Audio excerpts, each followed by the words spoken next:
Okay, everybody, 5 minutes. We start in 5 minutes. Subodh, confirm that streaming is everything is okay.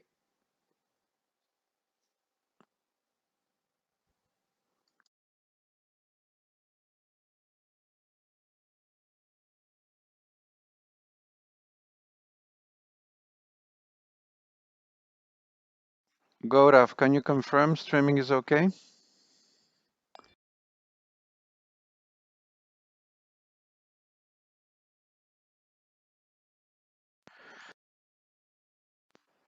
Marcio, on your end, you're all ready. Remember the lower thirds and everything we've been practicing. So if everybody's okay, we will start on time. We are okay. Perfect, thanks.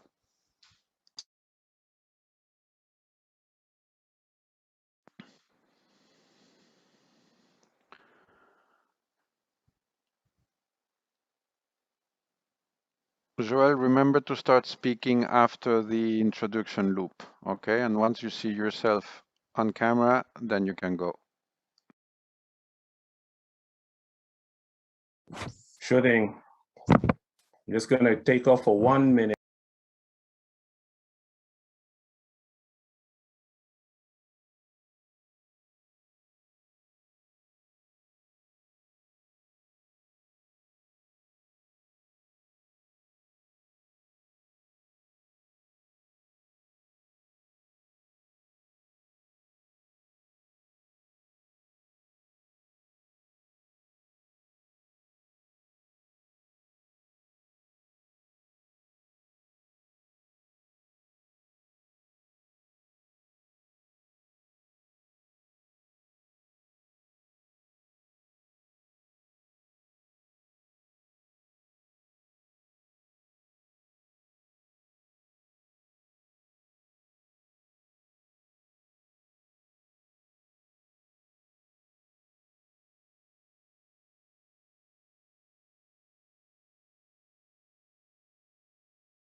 Marcio,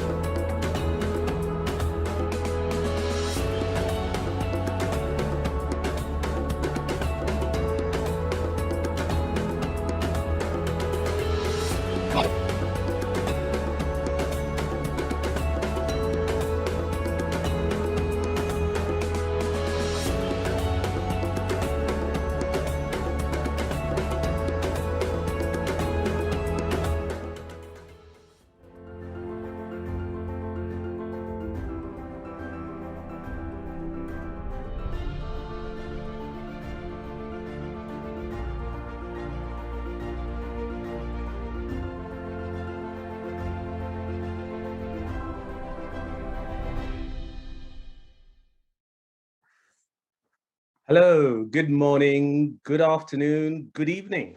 Wherever you are, welcome to this high-level event to commemorate the extension of the term of the Africa Legal Support Facility. My name is Joel Kibazo, and I'll be your master of ceremonies and guide over the next 2 days as we hear views, reflections, and discuss topics around our theme, Smart Legal Capacity for Africa's Development, in the new phase for the Africa Legal Support Facility that starts next year. Over the next 2 days, I promise you a distinguished set of speakers and discussion roundtables that I hope will enrich your understanding, knowledge, and appreciation of the important and critical role being played by the Africa Legal Support Facility. Now, just to mention, please be aware that there is translation in both English and French throughout the 2 days of the event. So now to start us off, I now call upon Mr. Stephen Karangizi, the Director and Chief Executive Officer of the Africa Legal Support Facility. Over to you, Stephen. Thank you very much, Joel. Your Excellency, the former President of the Republic of South Africa, Mr. Thabo Mbeki, and also Chairman of the AU High-Level Committee on IFF, the President of the African Development Bank Group, Dr. Akunomi Adesina,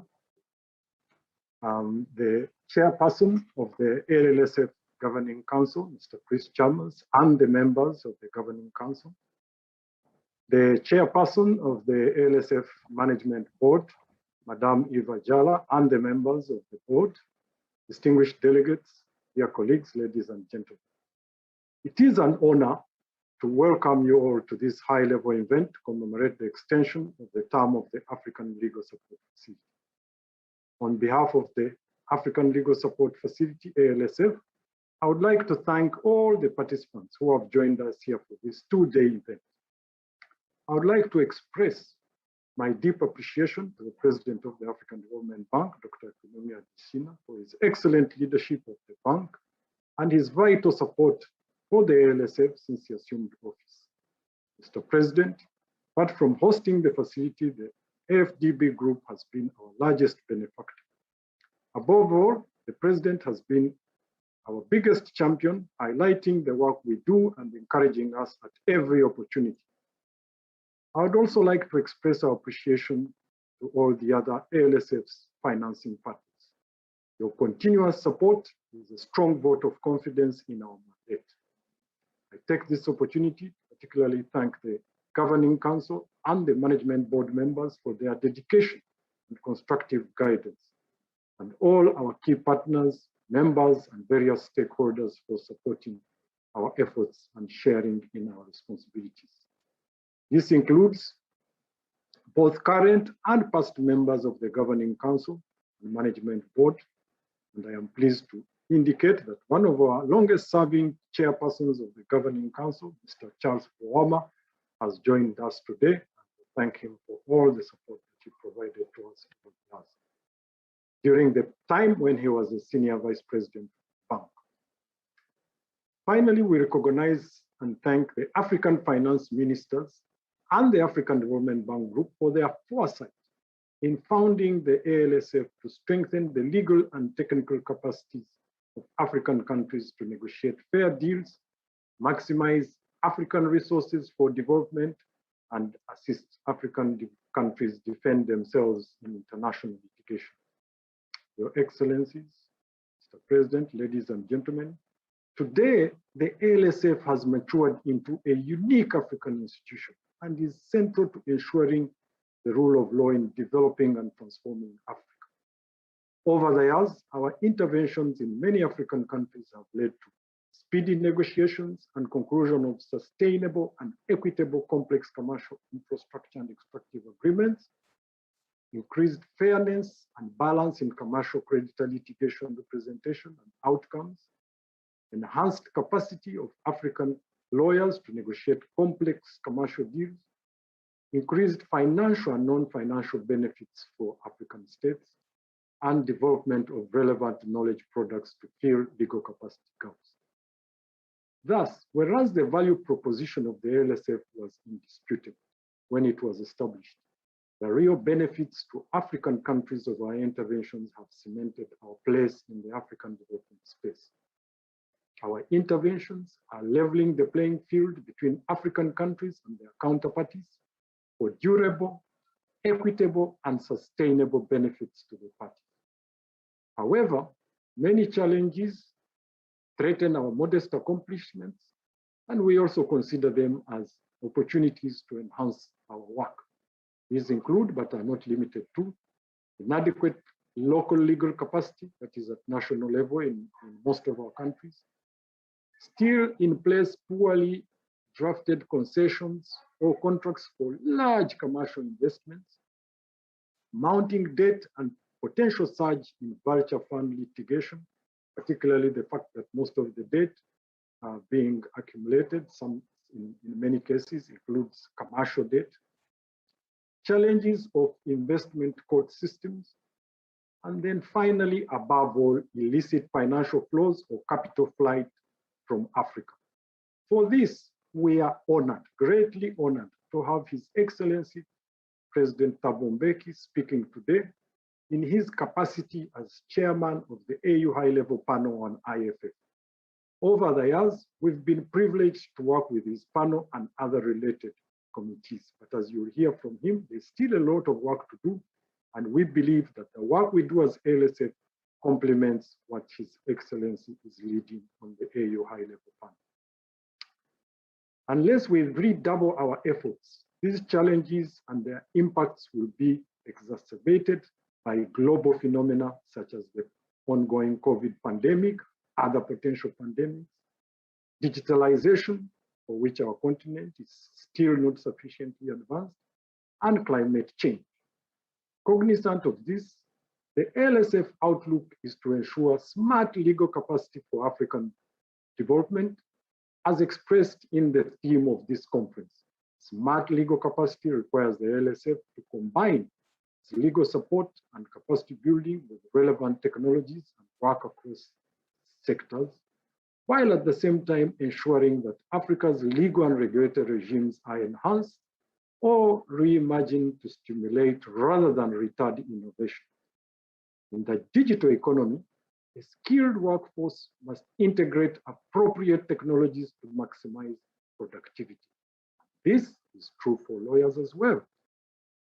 And the ALSF, we see the new phase as an opportunity to equip African lawyers and experts, not only with skills to undertake complex commercial transactions and to facilitate good governance and environmental and social sustainability, but also with capacity to adopt or utilize innovative technologies and cross-sectoral approaches to maximize Africa's resources and resolve any challenges.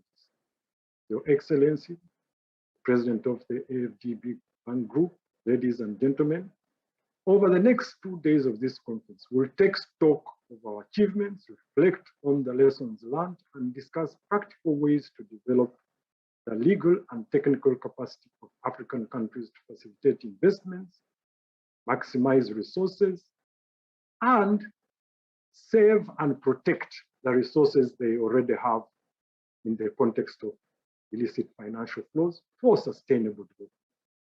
Let me also take this opportunity to recognize the excellent work carried out by the team at ALSF, not only for their efforts in working with the team at the bank, whom we also thank, to organize this event, but also for their dedication and hard work.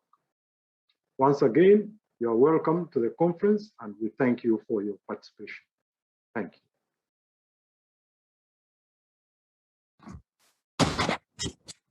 Very much, Stephen Karangizi. He is the Director and Chief Executive Officer of the Africa Legal Support Facility. Just to mention, ladies and gentlemen, also that as well as French and English, we do also have Portuguese translation, so please be aware of that.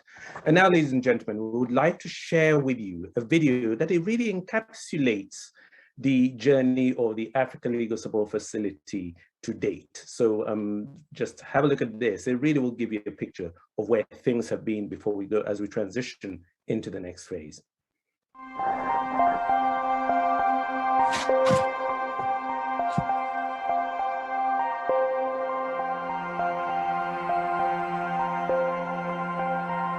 At the dawn of the century, African ministers of finance realized the need to set up an institution that could provide legal assistance to African countries. In response, hosted by the African Development Bank, the African Legal Support Facility was established in 2008. Its mission: to provide legal advice and technical assistance in negotiation of complex commercial transactions and creditor litigation, to develop and maintain related knowledge resources and publications, to encourage countries and investors to conclude equitable, bankable, and sustainable agreements that deliver value to African countries while protecting their sovereign rights. At the core of who we are lies compliance with the best international practices in corporate governance. The Director and Chief Executive Officer reports to the Management Board appointed by the Governing Council, which is the supreme body of the ALSF. In its first decade of existence, the ALSF approved over $100 million for almost 300 operations in more than 50 countries. On average, demand for its services has increased by 35% each year. Today, the ALSF has 60 members and remains by definition open to all African countries. The growing membership, the increasing and widespread demand for its services, and the recent endorsement to extend the facility's initially foreseen lifetime manifest the rising importance of its support. They have achieved their missions with dignity and poise, the credibility that they bring into the whole system. I think no one will ever doubt the continuity of LSF. I am 100% sure that, both partnership and development-wise, in terms of now the benefits, as well as the, negotiating good contracts in a mutual way, is concerned, this facility is the best thing that Africa, ever had. The involvement of the ALSF has become synonymous with high-quality transactions, objectivity, propriety, and inclusiveness that engender trust and promote social cohesion and development. The achievements resulting from facilities' interventions include savings and revenues for governments, increase of private sector investment, 50% litigation cases won against voucher funds, which before won nearly all cases against African countries. 57 contract negotiations that achieved greater benefits for host countries. Almost 230,000 direct and indirect jobs created. Over 10,000 African legal professional and government officials trained on negotiation of complex commercial transactions and creditor litigations. The Nachtigal Hydro Dam in Cameroon and the Tiaba Ndiaye wind farm in Senegal, two power projects supported by the ALSF, were recognized respectively as African Power Sector and Wind African Transactions of the Year by the 2018 IJ Global Awards. Combined, they represent an increase of 570 megawatts in generation capacity of clean, reliable power at competitive tariffs to support industrial expansion, job creation, and economic growth, especially for local communities. But the history of ALSF's first 10 years is told by many more stories of success. Assisting the Somali government in the negotiations with Paris Club creditors that resulted in Somalia receiving $1.4 billion debt relief, approximately 67% of the country's Paris Club debt. Supporting the government of Uganda to develop an oil refinery project framework agreement, putting an end to a series of inconclusive negotiations and enabling a project build to double the Hoima district facility capacity. Assisting the government of Rwanda to draft and negotiate project development, joint venture and concession agreements for the development of the Bugesera International Airport, positioning Kigali to become a nerve center for business and travel in the sub-region. Nous lançons un appel à ces pays-là pour que ces pays puissent adhérer massivement, ceux qui n'ont pas encore signé, de signer le traité, ceux qui ont signé mais qui n'ont pas encore ratifié, de ratifier ces traités pour bénéficier des avantages et de l'assistance juridique de la facilité. Chez nous en Afrique, en tout cas, c'est l'outil idéal pour l'instant parce que d'abord c'est notre, il faudrait qu'on le s'approprie. You know, I call them the guardian angels.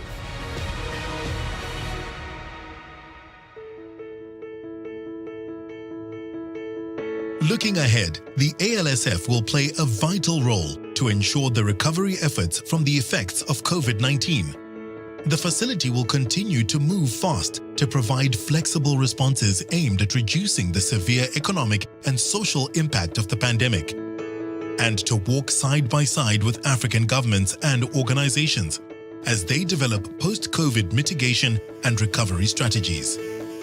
The facility now looks towards the future. We start preparing a new medium-term strategy for the next phase, and we are looking at building on the successes of the facility. The sustainable, fair, developed Africa we aim for lies ahead of us. Future is in the making.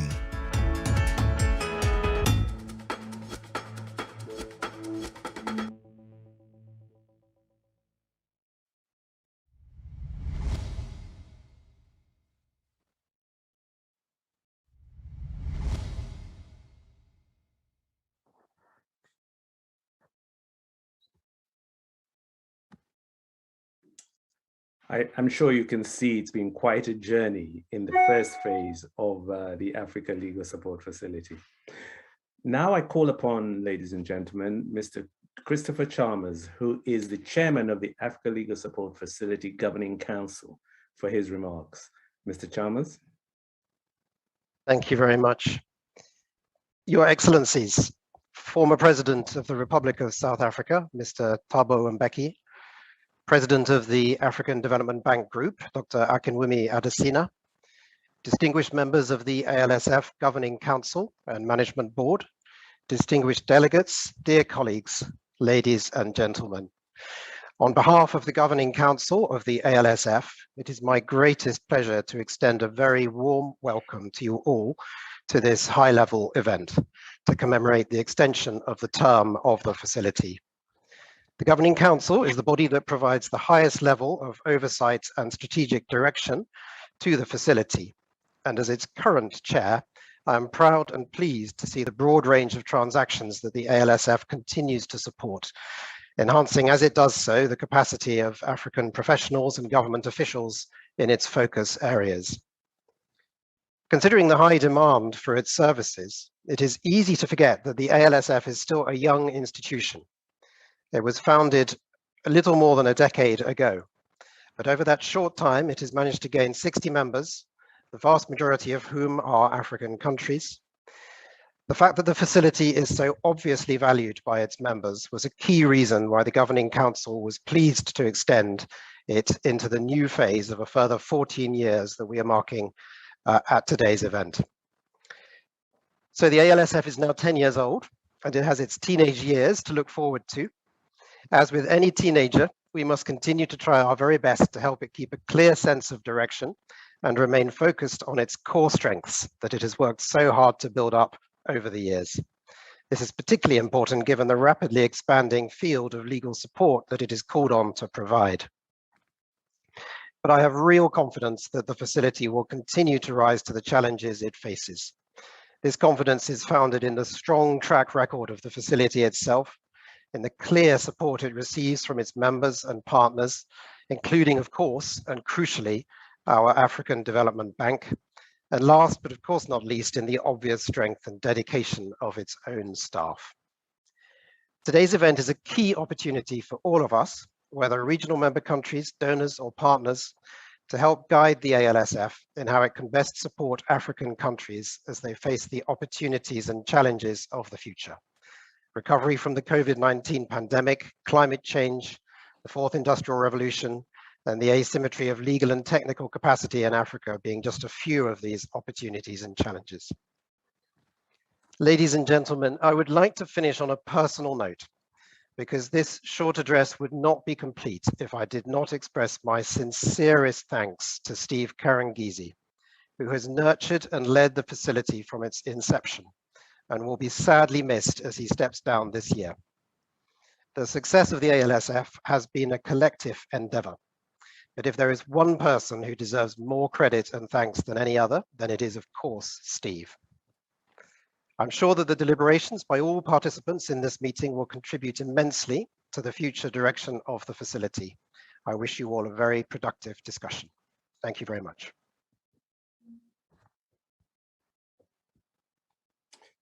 Teenage years, you heard there from Mr. Chalmers. So I suppose the ALSF will be on watch, as most teenagers are supposed to be. And thank you very much for your remarks, Mr. Chalmers, who, as you heard, is the chairman of the Governing Council of the ALSF. You heard from the director, Mr. Karangizi, thanking the African Development Bank, and he talked about it being the biggest benefactor. And so now we've got a message from the president of the African Development Bank, His Excellency, Dr. Adesina Adeomi.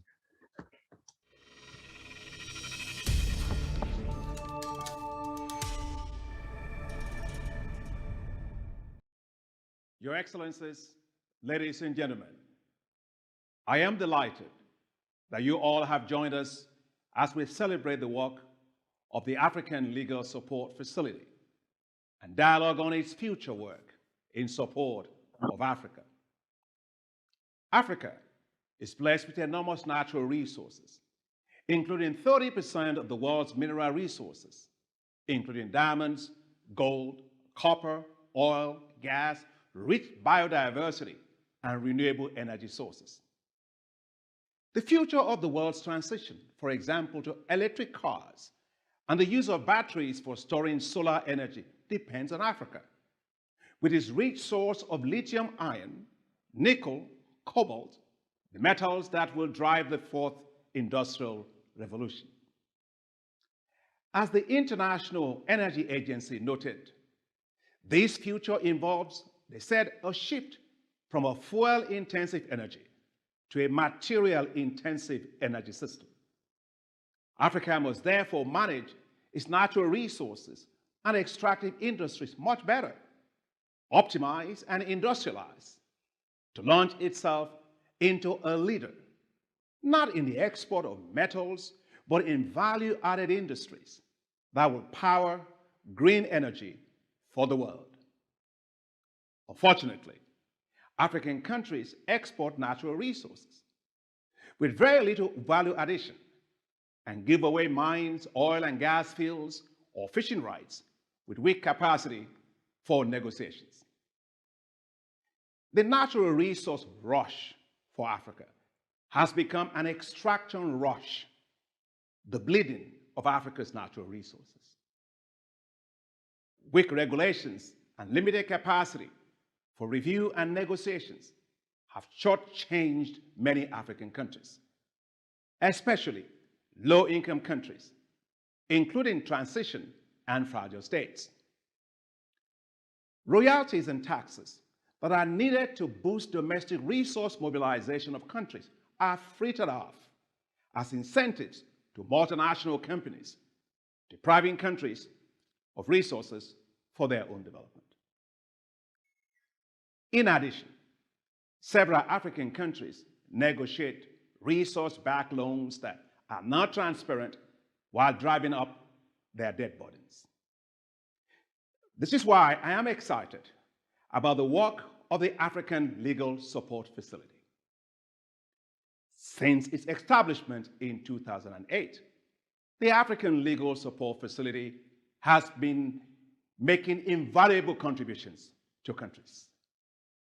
It has deployed top-notch expert legal advice and technical assistance in structuring and negotiating complex commercial transactions, including support for creditor litigation, and other related sovereign transactions.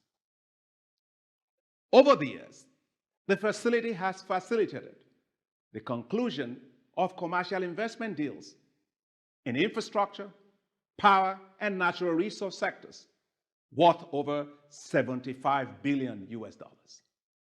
Let me cite a few examples. In the Democratic Republic of Congo, the facility assisted the government in defending itself against a vulture fund that wanted to claim over $160 million from the government. When the government of Guinea-Bissau faced heavy indebtedness, the African Legal Support Facility supported the government in negotiating private debt forgiveness, which reduced the country's debt obligations to its creditors from $50 million US to just $5 million US. The government of Senegal turned to the facility for negotiations of a power purchase agreement and related agreements in order to develop the Taiba Ndiaye wind farm that will produce over 158 megawatts, one of the largest wind power projects in sub-Saharan Africa. The facility also supported the government of Cameroon in negotiation of project arrangements to develop the Nachigal hydroelectric project that will generate 420 megawatts of electricity. The African Legal Support Facility is deeply appreciated and valued by African countries. Now, I recall receiving a message from a head of government recently asking for the support of the facility in renegotiating poorly structured contractual agreements between his country and some private investors. His nation had a challenge, but he knew where to turn: to the African Legal Support Facility. Over the past 3 years, the African Legal Support Facility interventions have saved African countries an estimated $4 billion US. The facility is also building capacity for African countries. Since 2018, the African Legal Support Facility has trained more than 10,000 African legal professionals and government officials on the negotiation of complex commercial transactions and commercial creditor litigations. In June 2018, the African Legal Support Facility won an award at the African Energy Forum for creating innovative solutions that made an important impact on energy development on the continent. In September 2018, at the African Legal Awards ceremony, the African Legal Support Facility was named the Best Legal Department of the Year in the large teams category for its capacity building and advisory services that have impacted over 40 African countries. This is why I applaud the decision of the board of the African Legal Support Facility to extend the term of the facility for another 14 years. Wise decision. The African Development Bank will continue to strongly support the African Legal Support Facility. During the current African Development Fund's 15th replenishment, the fund provided $22 million to the African Legal Support Facility through our Transition Support Facility. We also mobilized 5 million euros from the European Union to support part of the cost for the development of African Legal Support Facilities' medium-term strategy for 2018 to 2019. Now I wish to extend my heartfelt gratitude to the outgoing Director and Chief Executive Officer of the African Legal Support Facility, Mr. Stephen Karangizi, for his outstanding leadership and vision in bringing the organization to what it is today. Well done. I truly believe that the best is yet to come. Let us join hands as we write the next chapter of the African Legal Support Facility's success story. It will be Africa's success story too. I wish you a successful event, and I look forward to the outcome of your deliberations. Thank you very much.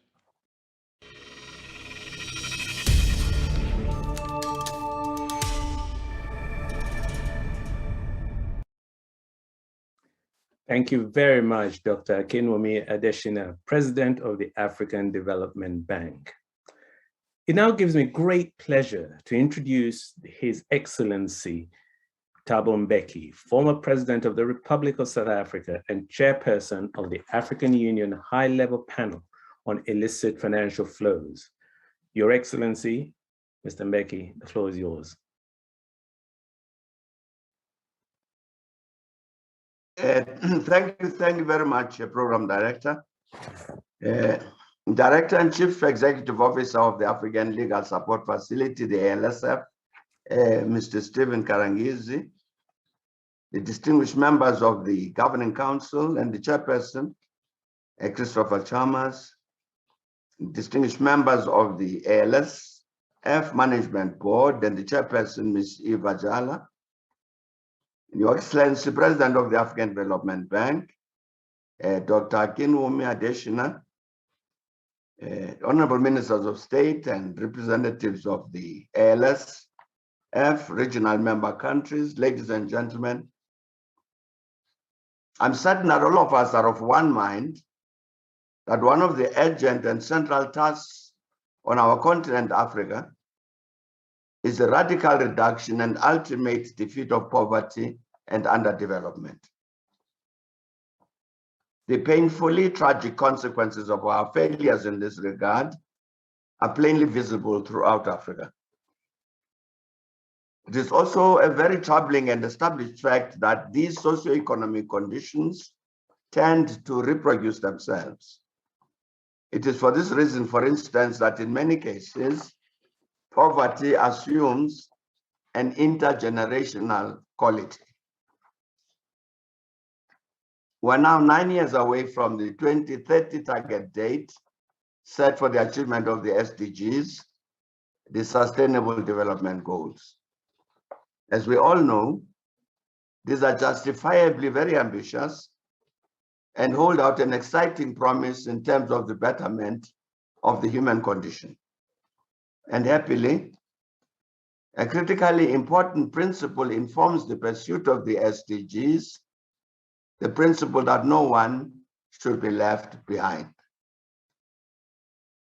The Bertelsmann Stiftung has facilitated the publication of the 2020 Africa SDG Index and Dashboards Report, which according to its authors, provides an assessment of where African countries stand with respect to the SDGs and their progress towards the goals, with the additional lens of leave no one behind. Among others, the report says that serious challenges exist and the majority of countries are currently performing very poorly. As in last year's report, no country scored green for 13 of the 17 goals. The leave no one behind results show that all African countries are currently struggling to tackle all kinds of inequalities. And the report goes on to say, across all countries and goals, the most frequently observed trends are stagnation and moderate improvement, which improvement is a positive development as compared to the 2019 analysis, which was overwhelmingly stagnant. And the only goal for which the majority of African countries are on track is SDG 13 on climate action. Everything I've said, from the challenge to eradicate poverty and underdevelopment to meeting the SDGs, points to the continuing critical challenge to generate on a sustained basis the required resources to invest in the African economy and society. In this context, I'm indeed honored and delighted to speak in this event to mark the extension of the term of the African Legal Support Facility, the ALSF, for a further 14 years.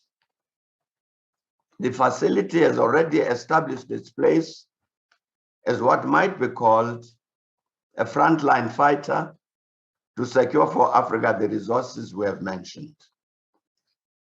As has been said already, it has done this by its immense contribution to saving many African countries from predation by the vulture funds, as well as by providing legal and technical capacity to African countries to negotiate complex deals to ensure equitable and balanced transactions that minimize the incidence of debt distress in the first place. Some of us continue to engage the matter of combating the illicit financial flows out of Africa to implement the 2015 decision of the African heads of states and government. And the importance of this matter was emphasized earlier this year when UNTAD said that annually, Africa loses $88.6 billion through illicit financial outflows. As part of the work to combat these outflows, we helped to constitute the consortium to stem IFFs from Africa, composed of 17 African organizations. We're indeed very, very happy that the ALSF is a member of this important body. We mention this because the ALSF must tackle the fight against the illicit financial flows as one of its major tasks, incorporating this among its standard advisory tasks. I'm happy that our colleague, Stephen Karangizi, mentioned this. We believe that specifically the facility must assist the African countries to negotiate fair and balanced contracts, among others, to eliminate opportunities for illicit receipt, use, or transfer of funds, such as contract secrecy, non-transparency, and tax incentives. That the facility must assist in the matter of asset recovery and repatriation to help give effect to the AU Assembly 2020 decision on the common African position on asset recovery. And the facility must include training on combating IFFs in its capacity building programs, which must also take on board the perverse uses of digital technologies to facilitate faster and more opaque transactions. Fundamental to the existence of the ALSF is the sad but important reality that many of our African countries do not have the legal expertise which has become so critical in the ordering and management of human and social relations during this continuing process of globalization. It is therefore of great strategic importance to our continent that the decision has been taken to extend the term of the facility for another 14 years. And we wish the facility success in its invaluable work. I'm also happy to take this opportunity to congratulate our colleague, Stephen Karangizi, on his successful tenure at the helm of the facility over the past 10 years, which I understand that tenure, and I understand, ends next month.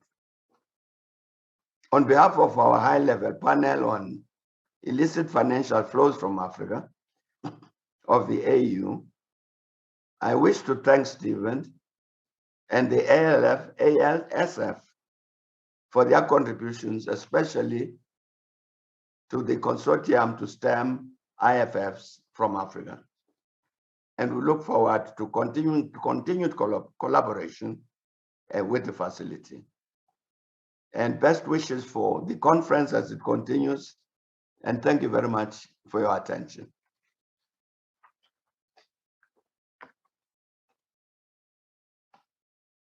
What an honor it is to have His Excellency address us. Thank you very much, Mr. Mbeki. It is indeed very good to have you with us at this ALSF important meeting. Well, ladies and gentlemen, that completes our first part of proceedings, and that is the speeches and the formal discussions. We now turn to the discussion, to greater in-depth discussions in the course of our roundtables.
Welcome back. Our first roundtable focuses on the needs of the regional member countries.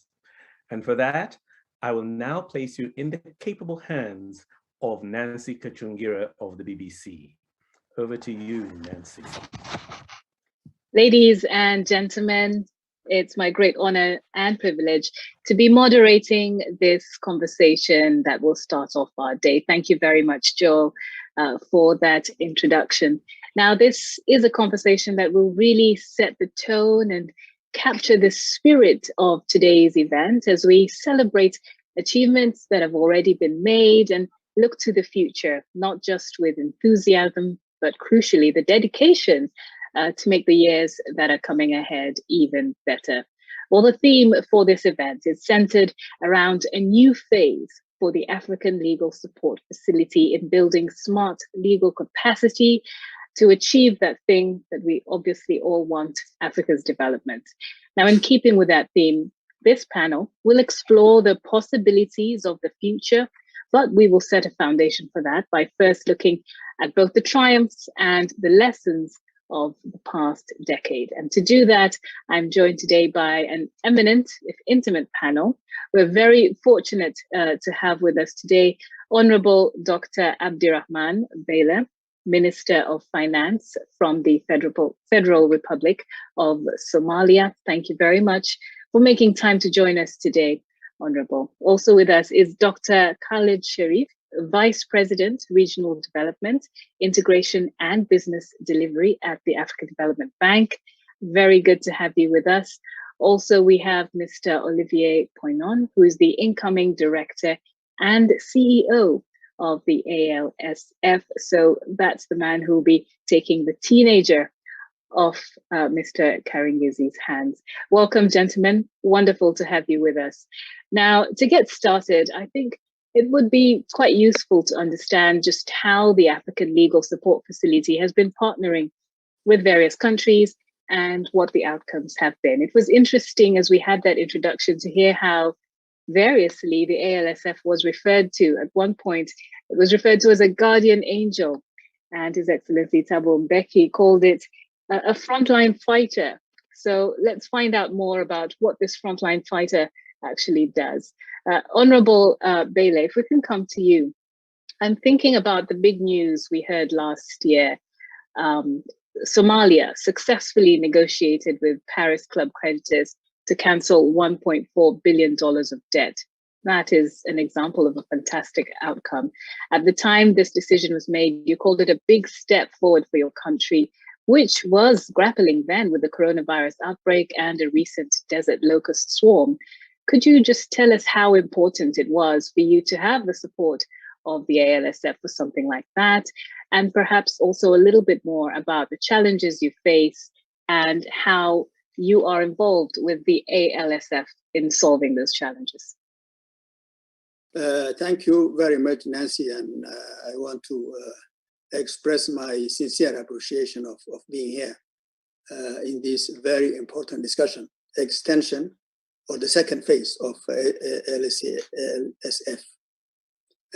I am very familiar with the beginning of this institution, and really it has come a very long way from a very small institution to more than doubling its size and also its capacity. Now, if I can go back to Somalia, Somalia is a breed of its own.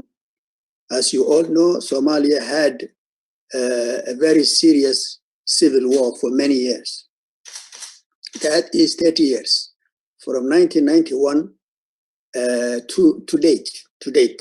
Things are still not as expected. And a recognized country that had no recognized government for 20 years.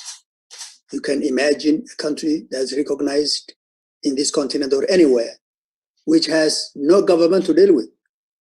So it was a total chaos when in 2012, a recognized government came into place. We started to negotiate to deal with the world internationally in a more systematic, more normal way, like any other country. And we absolutely had no capacity anywhere. We had no financial experts. We had no experts at all. Anybody that was anyone who knows anybody left the country, migrated to somewhere else. So when we came here, this government, last four years ago, we were not in the IMF program. We were just about to start the IMF program in a very shaky ground with no capacity. And we signed the SMP, the IMF Staff Monitoring Program 1, 2, 3, 4. And every year we succeeded to complete a program, every year program. We were lucky enough to have been granted decision point last year, 4 years to the date. And I must say that if it was not because of the support that we got from the ALSF, we would not have been where we are today. I must say that. And I must congratulate Stephen Karangizi for what he has done for us and for everybody else and for that institution. We had to negotiate loans. We had to identify data. We had to authenticate the data. We had nothing. This country was totally destroyed, and therefore there was no data on our own. And we needed some experts, legal experts, financial experts, to be able to say that, yes, this is a loan. It has been a loan. And we can find the contract somewhere, agreement somewhere. In a country that's totally destroyed, you have no data. You have to have somebody to help you put these things together and say that this is it. Now we had to negotiate with three major sources of the credit. That is the Paris Club of 10 major countries, mostly Europeans and the US. And we owed them about $3 billion. And then we had the non-Paris Club, mostly the Arab countries, and their institutions, bilateral and multilateral institutions, and their individual institutions. And then we had the IFIs, mostly the World Bank, the African Development Bank, and the IMF. We had to identify this data and reconcile with these institutions and these countries. First, we needed to negotiate with sets of institutions, IFIs, and then go down and negotiate with each of the institutions. Do the same thing with the Paris Club, which we signed March 31st of last year, and then go and negotiate with each country. Now they have a blanket program, but they have also their own individual countries. So without talking too much, really, we are very grateful. They are still helping us. And really, we do appreciate this institution. And we will be happy to continue working with the new executive. And we wish luck for my friend and my colleague, Stephen Karangizi. Thank you. Well, that is a resounding endorsement. And thank you for sharing, just painting such a vivid picture of the situation that Somalia was in. It would have taken such a long time to build that legal capacity that you needed to solve those problems internally. So it's interesting to see how this has worked in your case. And of course, we'll come back to talk about the outcomes and the future. But at this point, I'd like to bring you in, Dr. Sharif, because you're a big supporter of the ALSF. In your capacity at the AFDB, you supervise the Transition States Fund, through which the African Development Fund has allocated more than $40 million to the ALSF for operations or projects in transition states. And that actually accounts for the largest support to the ALSF. So could you just explain to us why the work of the ALSF in transition states is so important? Of course, perhaps also explaining what you mean by transition states and fragile states. Dr. Sharif. Thank you very much, and thank you for having me. So let me begin just with the first part. So there are 20 transition states that we also refer to as fragile states in Africa. And together, Africa's transition states account for more than about 340 million people on the continent and about $208 billion in annual GDP. Now, that's a very, very small number. It's so for 28% of Africa's population, that's only about 8% of GDP. Also more challenging for these 20 transition states is annual per capita income averages about $555 across transition states. And that basically means that people are living off between $1 to $1.50 a day. Obviously, this is the major development challenge that these countries face. If you don't have wealth, you don't have disposable income. If you don't have disposable income, you don't have consumption. And in turn, there's no signal to the private sector to invest, the domestic private sector. And so what you see consistently in these 20 transition states is investments coming to these countries from firms that specialize in extractives, and negotiating with these firms is a big challenge for the 20 countries to which I refer. So yes, of course, the African Development Bank does provide financial support that you mentioned to the ALSF. And our objective is to assist our eligible regional member countries with these resources to strengthen their legal expertise and their negotiation capacity in key areas. The areas, of course, that the ALSF specializes in is debt management and litigation, which is key for assisting countries like Somalia, as His Excellency the Minister just said. Also assisting in negotiations with legal expertise in areas of natural resource and extractive industries with management and contracting. And I just wanted to emphasize this particular point. So if you are a Minister of Finance in one of these 20 transition states, you depend on maybe 2 or 3 exports for the majority of your foreign exchange holdings. So if a firm that specializes in extractives comes to you and wants to negotiate a deal, for example, to have exclusive rights in mining in a particular sector, usually the entity, the government, is so desperate to get the additional foreign exchange that it needs, the governments consistently may not sign the best deals for their nations, or not the best deals that would support the development of these countries' foreign exchange earnings in a way that they're maximizing their returns from, say, mining. And so those deals would have to be renegotiated. So debt management is a particular issue that these 20 transition states face. If they're going to the Paris Club, they need particular expertise to negotiate with their creditors, whether they're either the Paris Club or the London Club, sovereign or non-sovereign lenders. So ALSF provides that expertise. ALSF provides the expertise to renegotiate basically bad contracts in the area of natural resources and extractives. Also to support investment agreements. So investment agreements are signed by these 20 transition countries that are in fact agreements that are in the best interests of our regional member countries, and to make sure that any of the related commercial and business transactions of these 20 transition states, they can turn to the LSF to get the legal support that they need to be able to make sure that everything they're doing won't lead to a vulture fund to come back and challenge them to resources that they may not have. So the LSF plays an incredibly important role in our 20 states, and this is just an overview of their contributions more generally.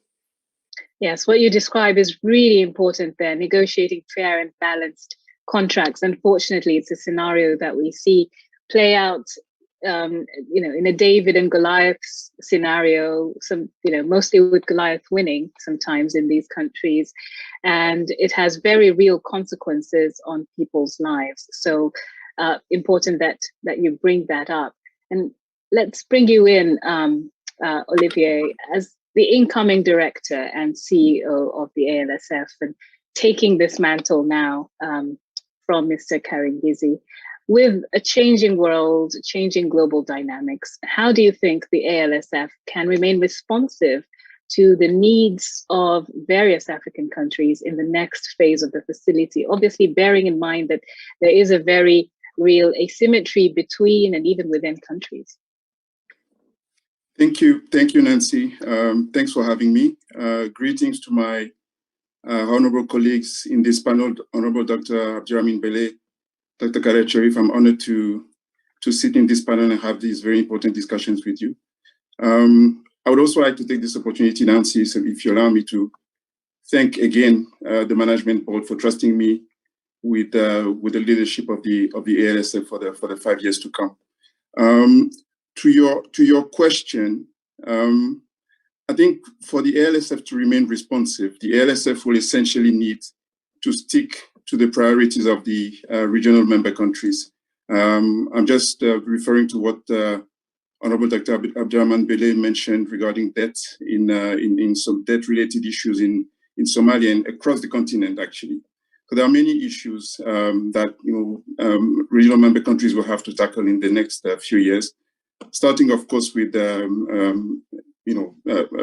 steps to recover from the setbacks of COVID-19, debt-related issue we just mentioned, climate change-related issue, good governance. The Honorable Thabo Mbeki mentioned earlier the illicit financial flows related issue, and all that in a short-term, medium-term, and long-term perspective. And there could be other topics, emerging in the near future, and the ALSF will, of course, be paying very close attention to the priorities of the member countries. So we will continue to empower the legal community, and that is the in-house lawyer, the in-house lawyers, the law firms, the government councils, and equip them, make sure we equip them with adequate skills to address the issues that will arise. And that's what is meant by smart legal capacity. So in a nutshell, how will the ALSF be prepared to do that? Number one, I must say that we have a very good platform to build on. And I'll take this opportunity to thank Stephen Karangizi immensely for his contribution. He took this organization from a handful of staff members, handful of projects, to a organization that have close to 40 staff members, and it's currently running well over 100 projects in various sectors of relevance for the continent. So my hearty congratulations to Stephen and for his highly commendable achievements over the past 10 years. Second is the expertise in the team. There's outstanding expertise, and I must say that we have some of the best specialists in terms of understanding the legalities when it comes to power sector, extractive resources sector, infrastructure, debt institutions. So there's outstanding knowledge to be disseminated and deployed across the continent in all areas of relevance for the member countries. Third, I would mention partnerships. The ALSF has developed a number of partnerships with the best international law firms, African law firms, and also various institutions who are interested and driving forces in the areas of concern for the member countries. And last but not least, the ALSF will want to tap in the opportunities offered by the fourth industrial revolution, essentially by implementing legal technology and automation as a way to foster basically quicker and better informed commercial decisions by the regional member countries.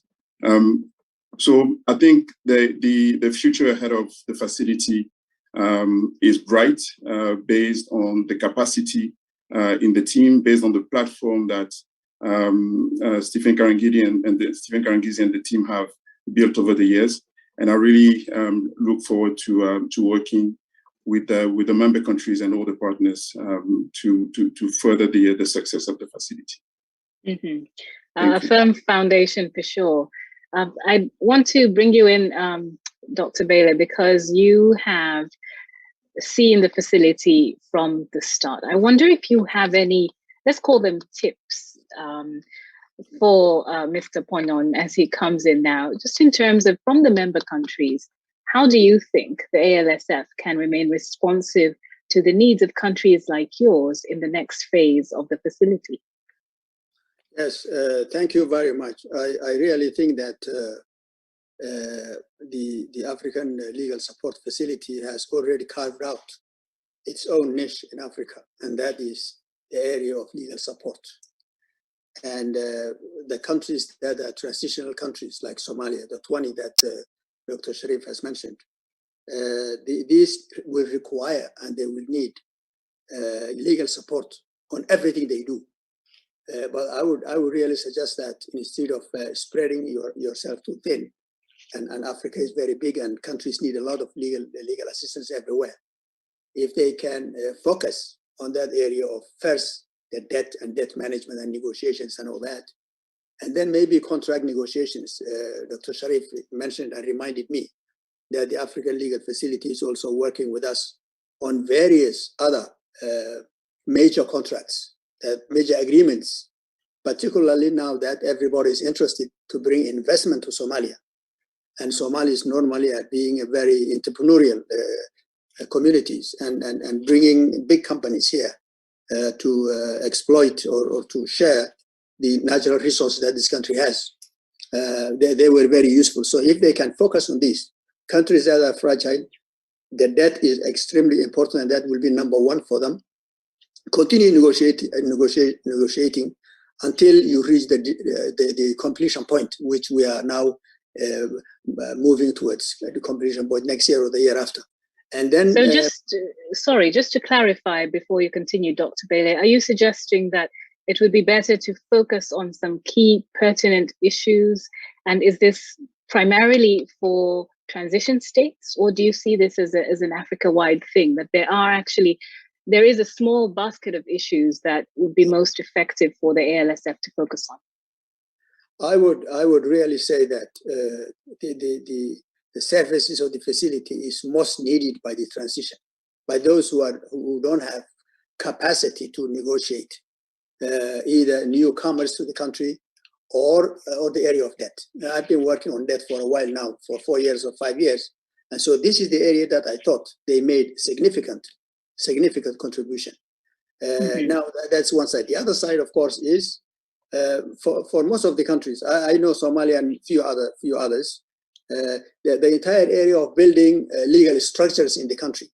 You know, how do you negotiate? How do you maximize your benefit from foreign companies coming in? What are the sort of things that you look into? These are the areas that I thought very helpful. For example, now we are exploring petrol, and the African Legal Facility is helping. We are opening our shores. We have the longest shore in the continent. A lot of marine resources, and countries are interested. From left and right, they are coming every day. How do I negotiate with them? What should I tell them? We don't have the expertise, both the technical expertise, people who are experts on marine resources, but also the legal aspects of it. So from where I think these are two areas. I mean, you may lose if you want to do everything, and these are the two areas that I thought they should continue focusing, and we will closely work with Olivier. Very much welcome, and we congratulate you for the position. Fantastic. Thank you very much for those insights. Dr. Sharif, if you could just respond to that, and as you do, bearing in mind, of course, that there is so much variance within the continent and different countries may have different challenges. If I can just think back to what His Excellency Thabo Mbeki was saying just earlier about the illicit financial flows, Africa does lose about $88.6 billion. Now, to put that into perspective, African governments' combined budget deficits in 2018 were $112 billion. That's a lot of money lost, a lot of money leaving the continent through gaps, loopholes, and shortcomings in rules and their implementation. So is there need, as well as the country problems, is there still need for tackling some of those issues that are intractable at a continental level as well, Dr. Sharif? Well, absolutely there is. So I think if we begin just with the premise that for our 20 transition states, the 20 transition states that we refer to as fragile states, export no more than three primary goods that usually account to up to about 70% of their foreign exchange earnings. So what we saw with the pandemic, what we saw with COVID-19, is that when commodity markets collapsed, the foreign exchange earnings from the goods that these 20 transition states export for about 70% of their total foreign exchange earnings, their foreign exchange earnings effectively dried up. So what we had to do as the African Development Bank was provide support through different vehicles to give countries the fiscal space so they wouldn't default on their external debt. And we provided various facilities that were effectively budget support facilities to make sure that that didn't happen. But really, as go commodity markets, the debt situation of these 20 fragile states is also affected in a dire way. Commodity prices fall, then the debt situation enhances itself in a negative way. If commodity prices rise and foreign exchange is available in abundance, which has not been happening over the last 2 years, then these countries are in a better position. But the ALSF allows for better management of debt, in particular, for countries when they face debt distress that comes as a result of exogenous shocks to the continent when commodity prices begin to fall to the detriment of these nations. So these nations, as we saw in the COVID crisis, did nothing wrong. Commodity prices were not in their favor, and they're having very serious difficulty meeting their debt obligations. And the ALSF had to step up to help in negotiations, to help these countries manage this what was a looming debt crisis. We saw that not just in Somalia, we saw that in Gambia, we saw that in many other countries. So better debt management is key when these transition states are obviously subject to exogenous shocks.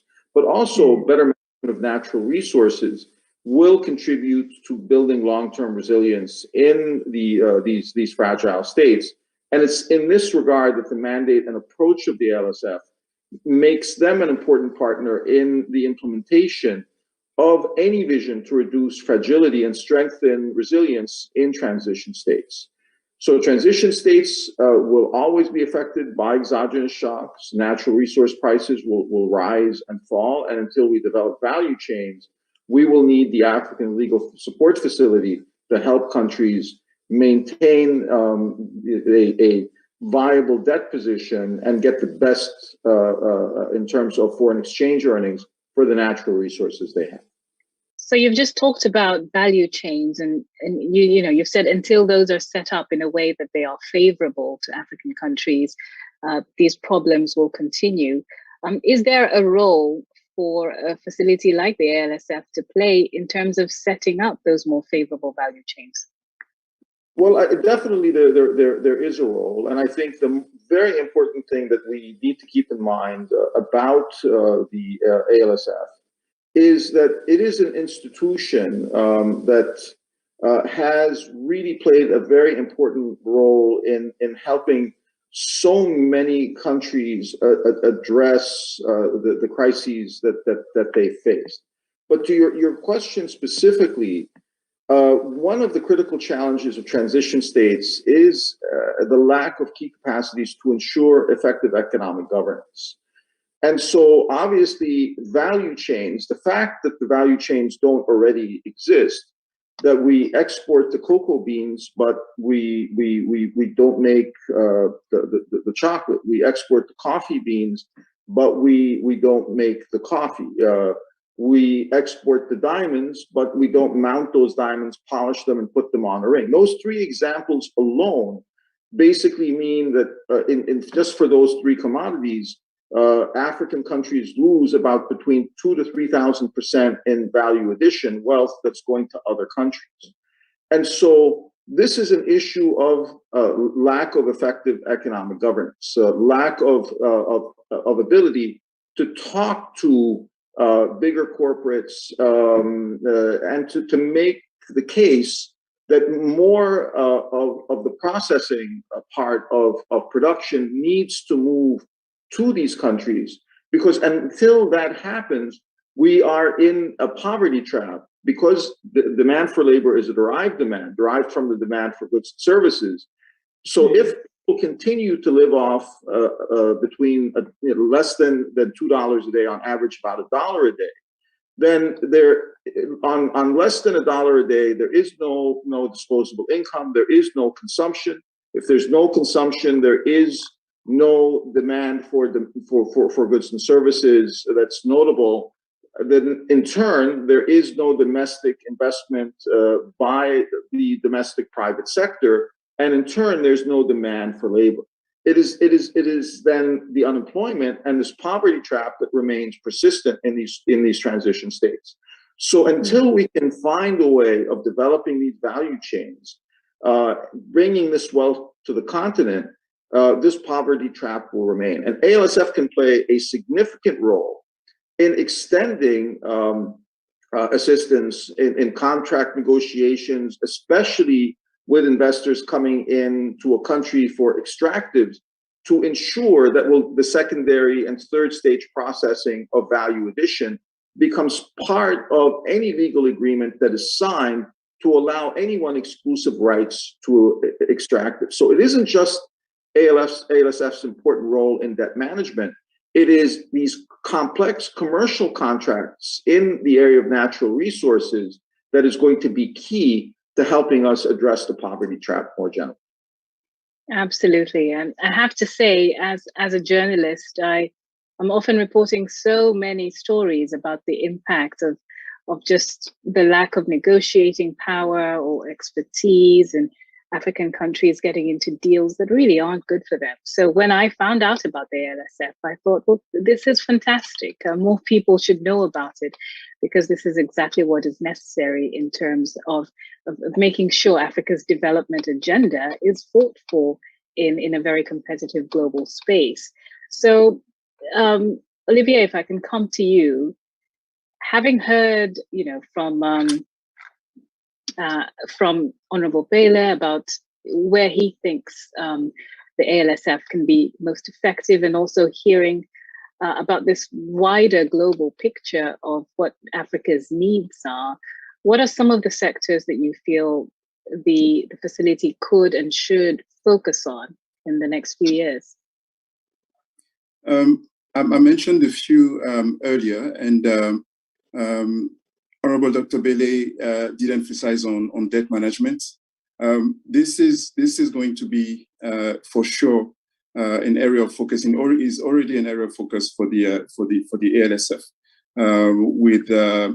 with active projects underway and toolkits which the ALSF team has put together to help teams in the member countries manage those issues, handle and understand those issues effectively. So clearly, debt management, even more so in the wake of the COVID crisis, is going to be a serious issue that will require expertise, that will require engagement between the ALSF and the member countries, and that will require us as the ALSF to also enhance our internal capacity and the capacity of our partners. So clearly, this is going to be an area of focus in the next few years.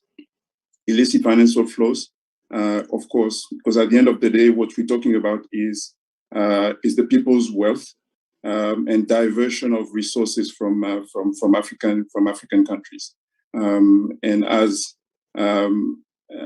people involved and having the interest of the continent at heart, that's not an issue we can deal with lightly.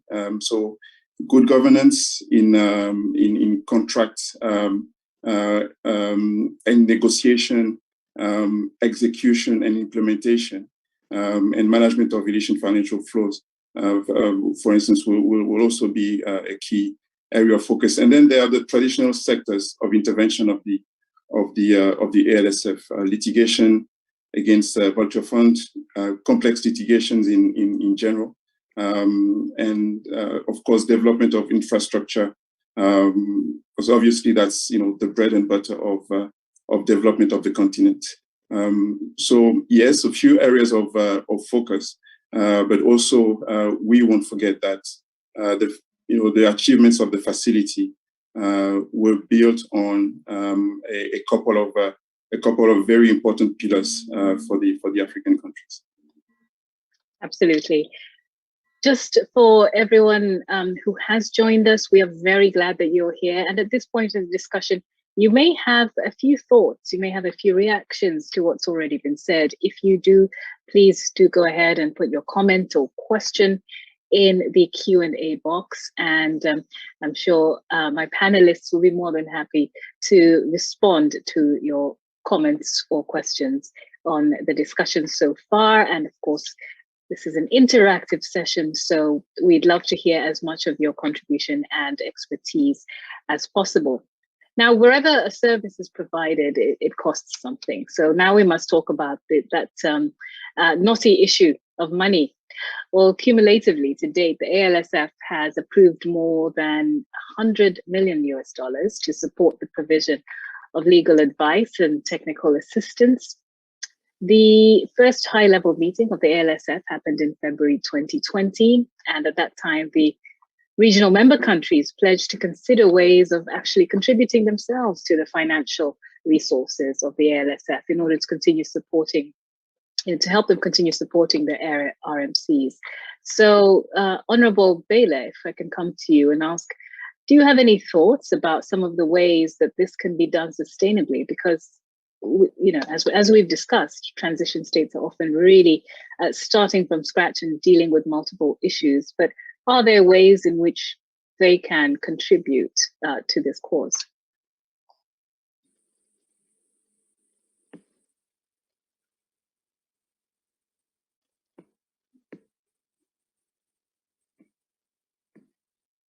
I think, sorry, Honorable, you're actually muted. So that's it. We've got you now. Yeah, that's all right. It had to happen on the money question. Yes. I was just saying that Somalia is, if you look at the ratings and you look at the transparency index and governance index and all that in Africa, Somalia is one of the lowest, and in many cases, the lowest. And we have been asking ourselves, what is it that we should do to move out of this bottom and move up? And we wanted to discuss and see what good governance means. What is it that good governance means? And our conclusion is that good governance is simply following the rules. You follow the rules. And we are not short of rules. Even Somalia, as fragile as it is, the rules, the laws are there. The guidelines are there, approved by appropriate authorities. But if you don't follow them, then that's where you have a problem. And for you to be able to follow, you have to have the understanding of what the rules are, what the laws are. You have to be able to negotiate. Now, we have many litigations, something that we have signed. And somebody went somewhere and signed something, and somebody else went somewhere and signed. And so really, we need to put a lot of emphasis on legal issues in these countries, in our countries, legal issues. Who should sign something? And not only that, you have to have the legal expertise to do that. There is nothing I do today that I don't ask a legal expert, in fact, recruited by the African Development Bank here in my office. Everything that we sign, I send it to her. And so she looks at it. She looks at, oh, you all know what I'm talking about. Therefore, the issue of this capacity in not only financial expertise, economists, engineers, and all that, but the legal aspect in development is extremely important. And we are trying to do that with the help of the African Development Bank. In fact, it's the bank that established our debt unit, debt management unit. Debt management unit is started by some of the ALSF, but at the same time, originally invested in by the bank and continue to support. And so therefore, I would really say that area, we have to recognize the importance of legal understanding of what needs to be done. The African Development Bank now established an institute here that is called the Financial Governance Institute. We are just about to begin the operationalization of that, and we are working with the African Development Bank single-handedly. And so really we have a lot to be thankful for, but we recognize legal expertise to be a major part of underdevelopment, or whatever you call it, transition and the problems that we have. Thank you.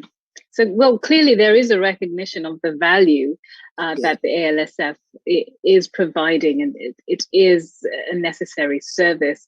So I suppose the question is, does that extend to being able to contribute for that value? Because the ALSF, in order to continue going and to continue doing what it does, is going to need support from member countries. So as Somalia, for instance, do you see a situation where you will be able to put money towards supporting the work that the ALSF is doing? Absolutely, absolutely. I really want to say that we have not been contributing to anybody, because we are at the receiving end always. But we have started contributing and paying our own bills to these institutions, including the African Development Bank. And we will be happy if we, given the financial situation we're in, we cannot underestimate the importance of this institution. And we shall be working with whatever we can do to make sure that this institution, the ALSF, continues to be a viable institution for the support of our country. Yes, it is a partnership after all, and not a one-sided relationship. Olivier, following up on that question of financial contributions, what thoughts do you have about how regional member countries and the ALSF can work together effectively to make this sustainable and grow further beyond what it is now? Well, first of all, Nancy, I'll make reference to the founding documents of the facility. The founding documents of the facility themselves include a contribution of the member countries as key financial resources. And there's been several pledges in that regard. The latest being, as was mentioned earlier, in the high-level meeting of February 2020 in Abidjan. So, and that in that meeting, the willingness of the regional member countries to contribute financially to the facility's activities was renewed and confirmed clearly by all the members. So we don't have any, and we are sure of the full commitment of the regional member countries in that regard.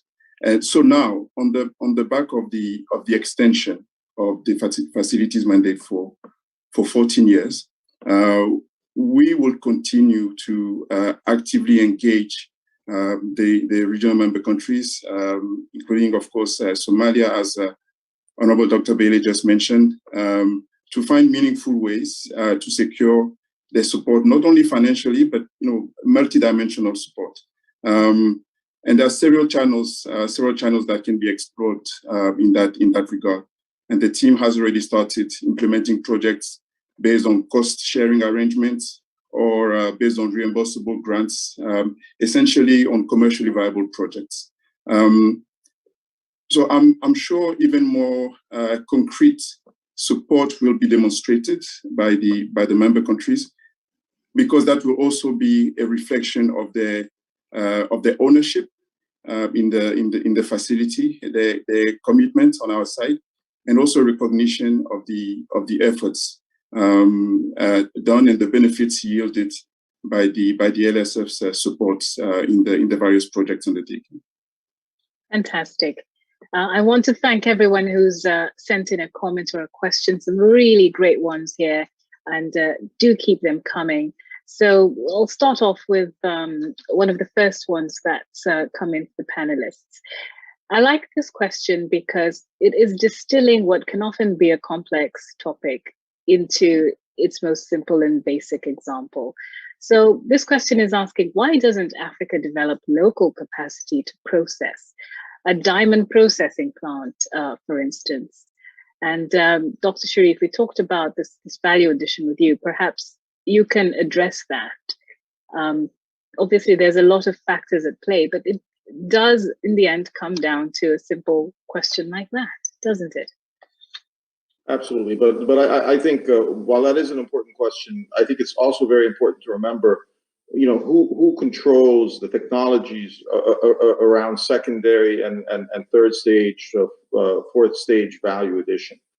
So you know, our farmers do, you know, plant the cocoa beans, they harvest them, the coffee beans, they mine the diamonds, but please don't underestimate the control over, say, the diamond market by, you know, by the huge firms that are in this line of business.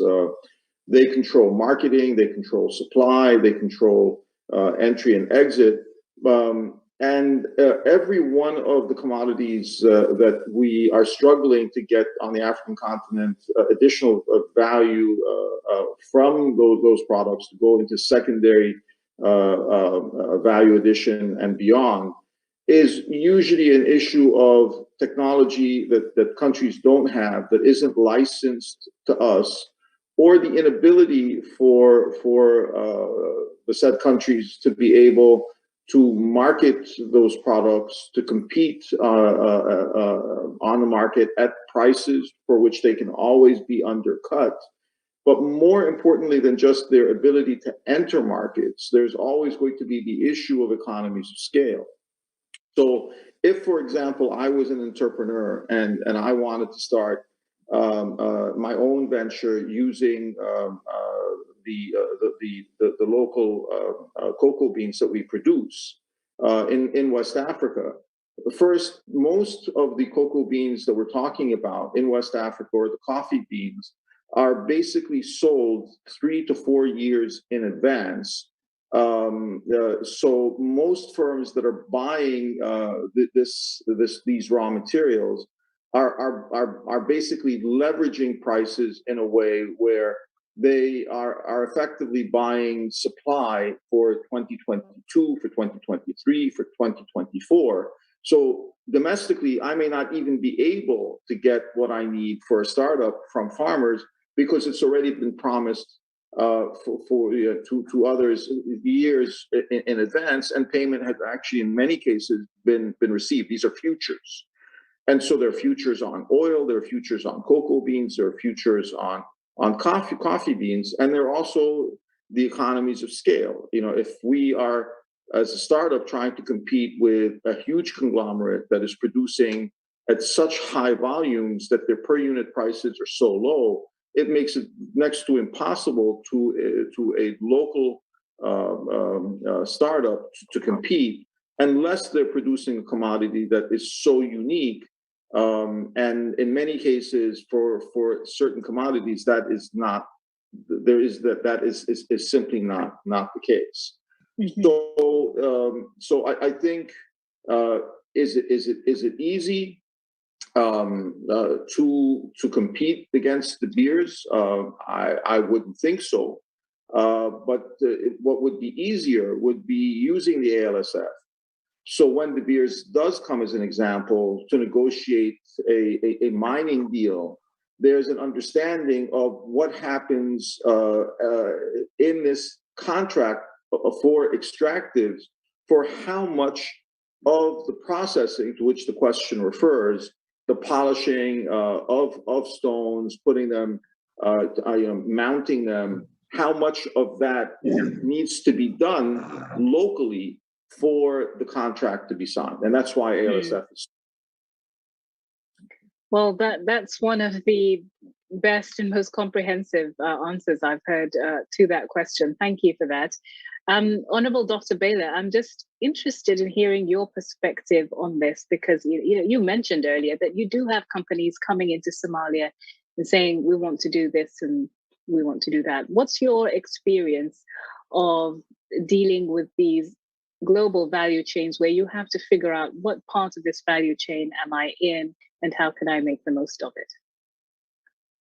I really think that the fact that Africa has a lot of raw material benefits a lot of other countries. And therefore, the interest in general is that Africa is kept as the source of raw material. And that is the benefit that these companies and the countries that they belong to, that's the benefit they get. So they will obviously continue to do that.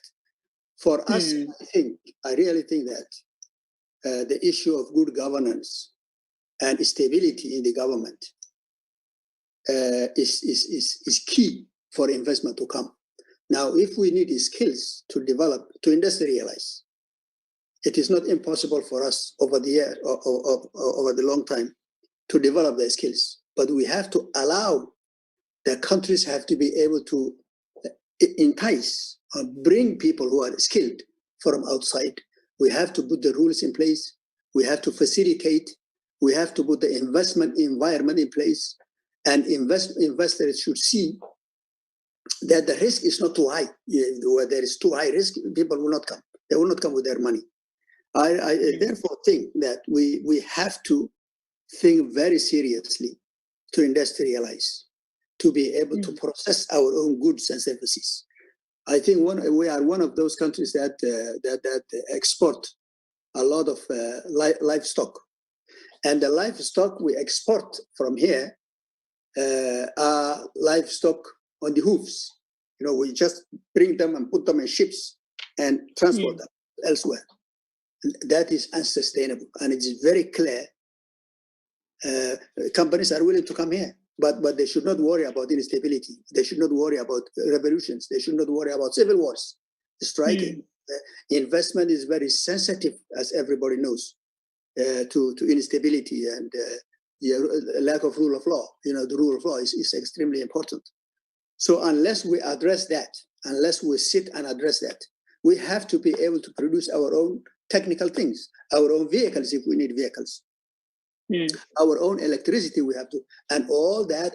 I really think that my humble view is that it all has to do with a stable government that can be trusted. Have thousands, hundreds of thousands of Somalis elsewhere having businesses. They are willing to relocate, but we have to welcome them. They have to see a welcoming nation, welcoming rules and regulations, stability in the government. When they see that, they will come. Skills are mobile, and people who have migrated that can come back. There are countries I don't want to mention that benefited from that. If your country, original country, is good, chances are always you will come back. But good governance, and a stable nation, stable country. I really think that that's what we need. But we are far away from that. Hopefully not too far away. But that's a very good point that you make about the stability that's necessary to attract the skills, and actually segues quite well into our next question here, which is about skills. And this is a question for the incoming CEO of the ALSF. It says, how do you intend to promote the training of lawyers at the level of each member state, and particularly in Côte d'Ivoire, where the headquarters of the ALSF is located? And that's a great question, because, you know, building internal capacity, well, that seems like it would be more sustainable, doesn't it? Yes.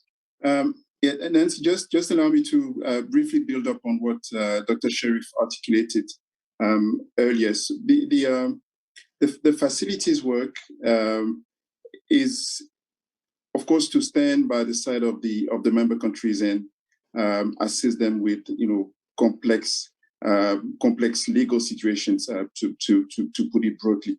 But it's also to bring the legal community across the continent to see the details, to break that so-called fatality of asymmetry in legal knowledge, and to be also commercially minded, you know, while still making sure that the interests of the countries are safeguarded.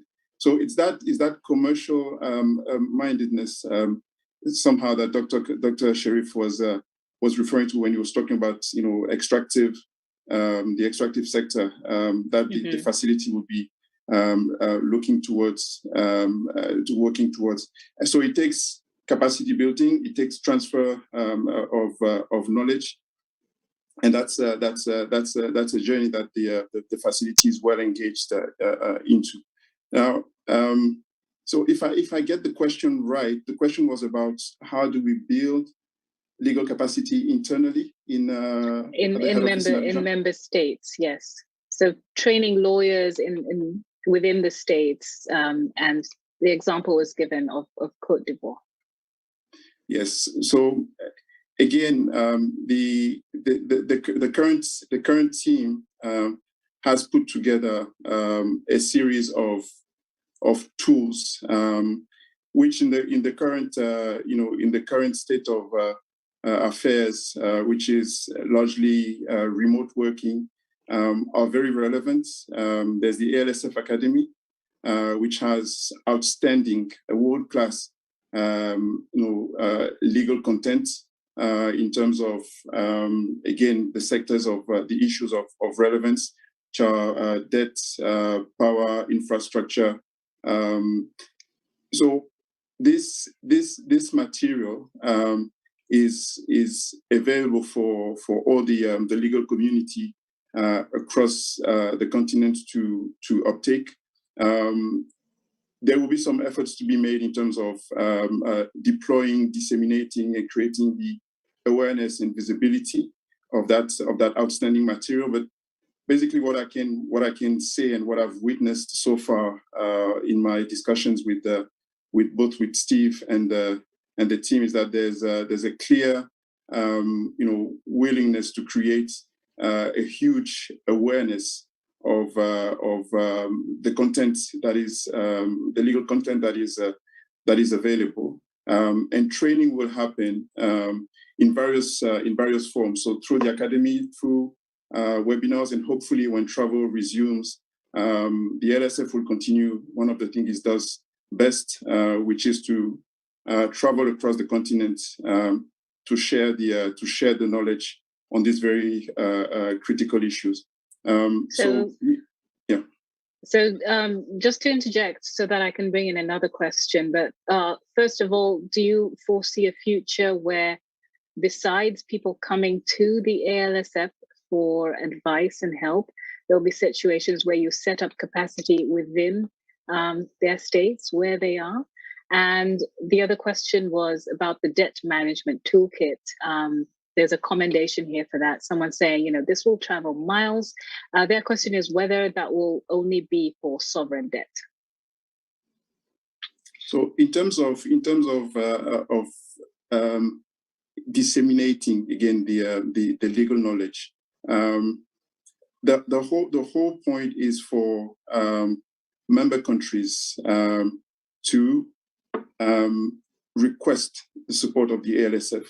But it's a two-way avenue. I believe the ALSF does also reach out and promote its services to the member countries.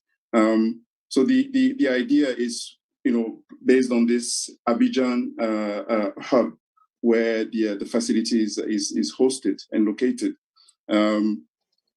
provide the legal knowledge and disseminate the legal knowledge across the different regions of the continent. So the operating model will largely remain the same, in the sense that both from a remote perspective and also from webinars, physical missions, we will also be providing the support to the member countries.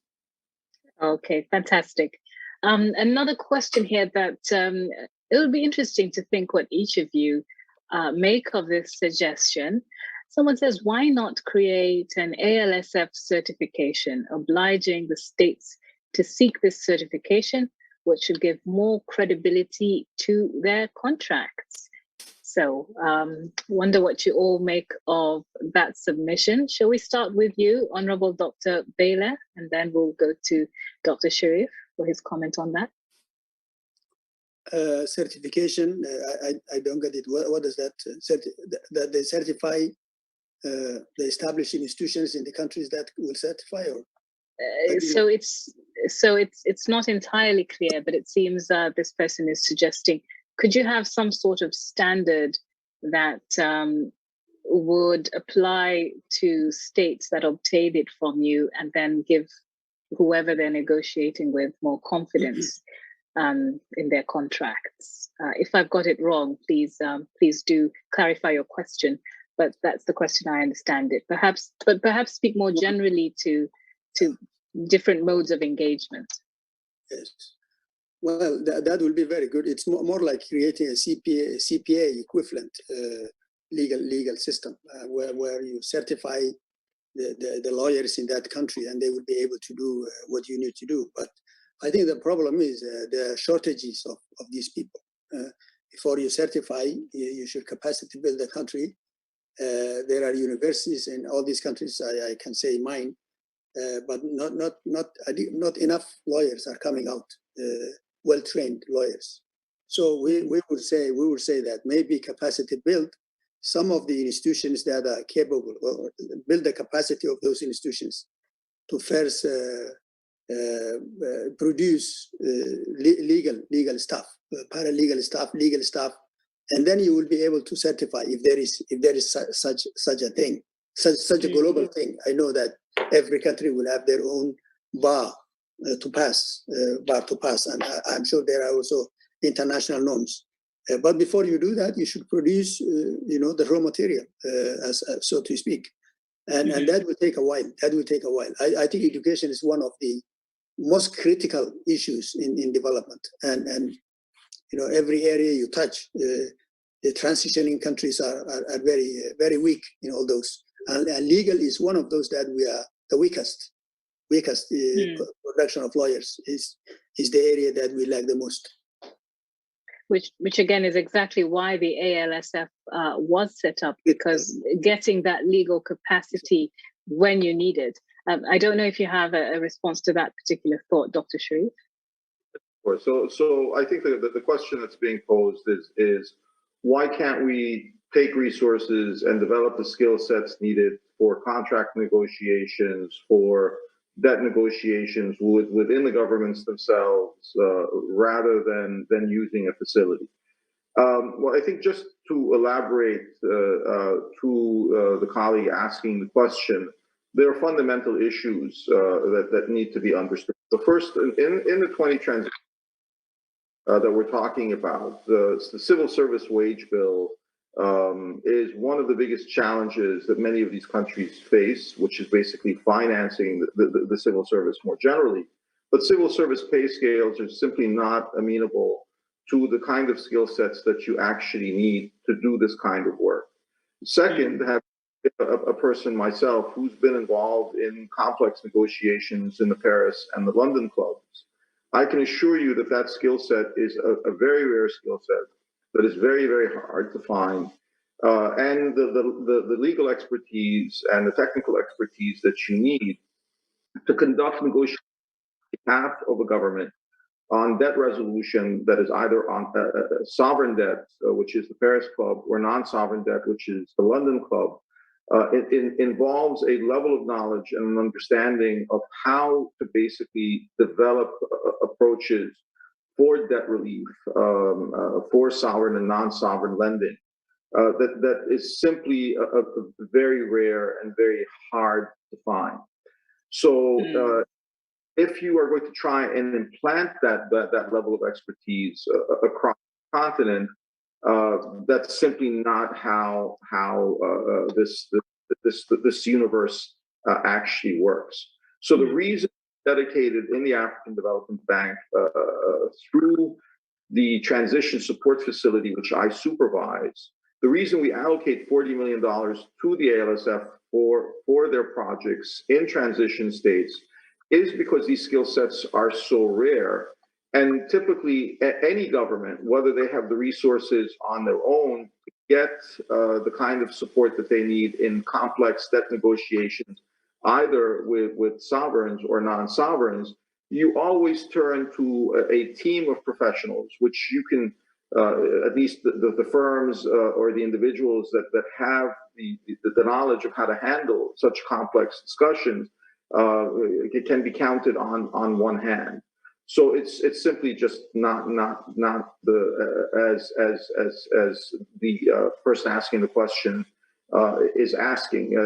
This is a highly technical skill set, which is very expensive to procure, very difficult to embed in civil service, where salary scales are just very poor. Absolutely. I think that was a great question to have, actually, because it does highlight just how what a sensitive area this is, and just how highly technical and how rare that expertise as well, which is exactly why the ALSF being able to offer this to member countries is so important. As we wrap up, I would just like to hear some brief thoughts from you. We've had this extension of the facility for a further 14 years. What would you like to see the ALSF achieve in this period? Let's start with you, Honorable Dr. Bela. Yes, as I alluded to earlier, I welcome the extension of 14 years, and I hope that within those 14 years, the services of this great institution will focus into few areas, so they can make a difference like they did. I would say focus on maybe supporting debt restructuring and debt management and all that, and also helping transitioning countries or African countries in the negotiation and renegotiation of major agreements and contracts. In addition to that, probably what we were talking about now, training of lawyers or assisting countries to have more lawyers. A specialization may be later on, but lawyer is a lawyer, and it takes you to be a lawyer for you to specialize in the specific areas. Negotiations, of course, like Dr. Sharif said, comes with experience and expertise. But these are the three areas that I think they should probably focus. In light of the paucity of resources all the time, you cannot do everything. But we really welcome the extension, and we benefited a great deal from this institution, and we will continue supporting this institution by speaking on their behalf, fundraising on their behalf, and also as a nation contributing whatever little we can contribute. Thank you. Fantastic, wonderful. Thank you for those final thoughts. I do have to wrap up now, but I'll give you a quick word if you would like one, Dr. Sharif. Well, thank you. Just very quickly, I think the investment that the African Development Bank makes in the through the transition support facility is absolutely a vital one. I think the only thing I'd just like to say is the grants and the advance funds that we provide to the ALSF, which in turn they provide for the regional member countries for legal advice and technical assistance, does provide highly qualified legal counsel for complex negotiations, and has led to improved governance in a variety of areas. And I think what's key is to remember how successful the ALSF has been in helping Somalia address its sovereign debt issues, Gambia the same, in addressing vulnerable in countries like the Democratic Republic of Congo. I think there's so many examples of ALSF successes just on the debt negotiations and what the ALSF has been able to achieve in rescheduling debt.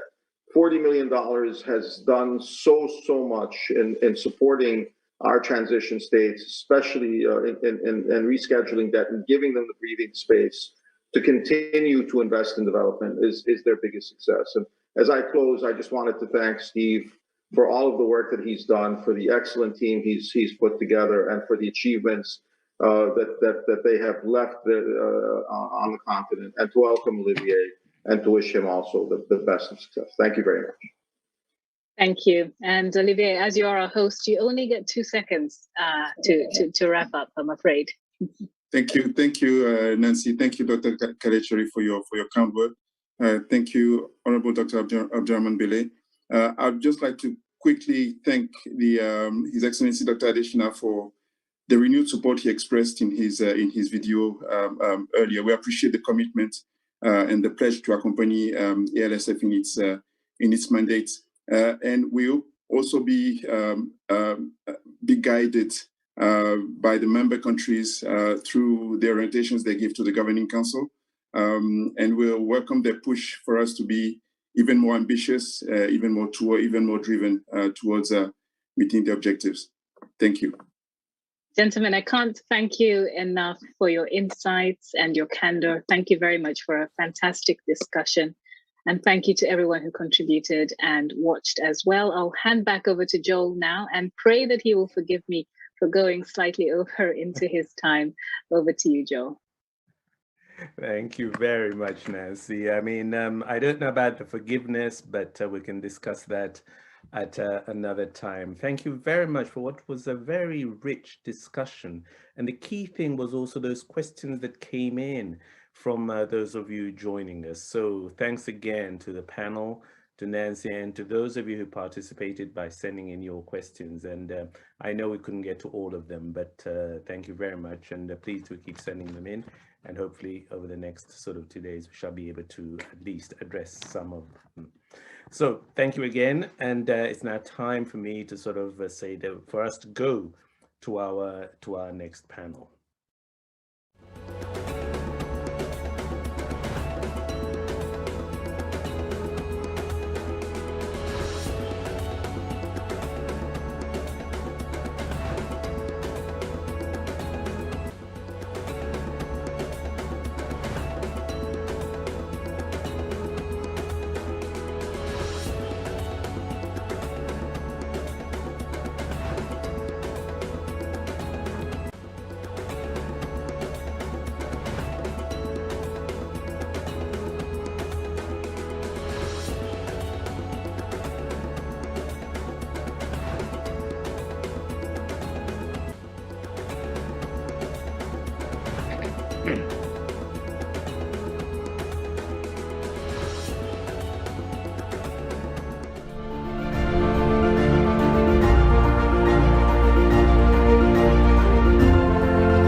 Our second panel today is on the issue of sovereign debt. And as we all know, many, many countries in the Africa region do face real challenges on that issue. And for that discussion, I'll now hand over to Henry Bonsu, who will moderate and lead the discussion. Over to you, Henry, now.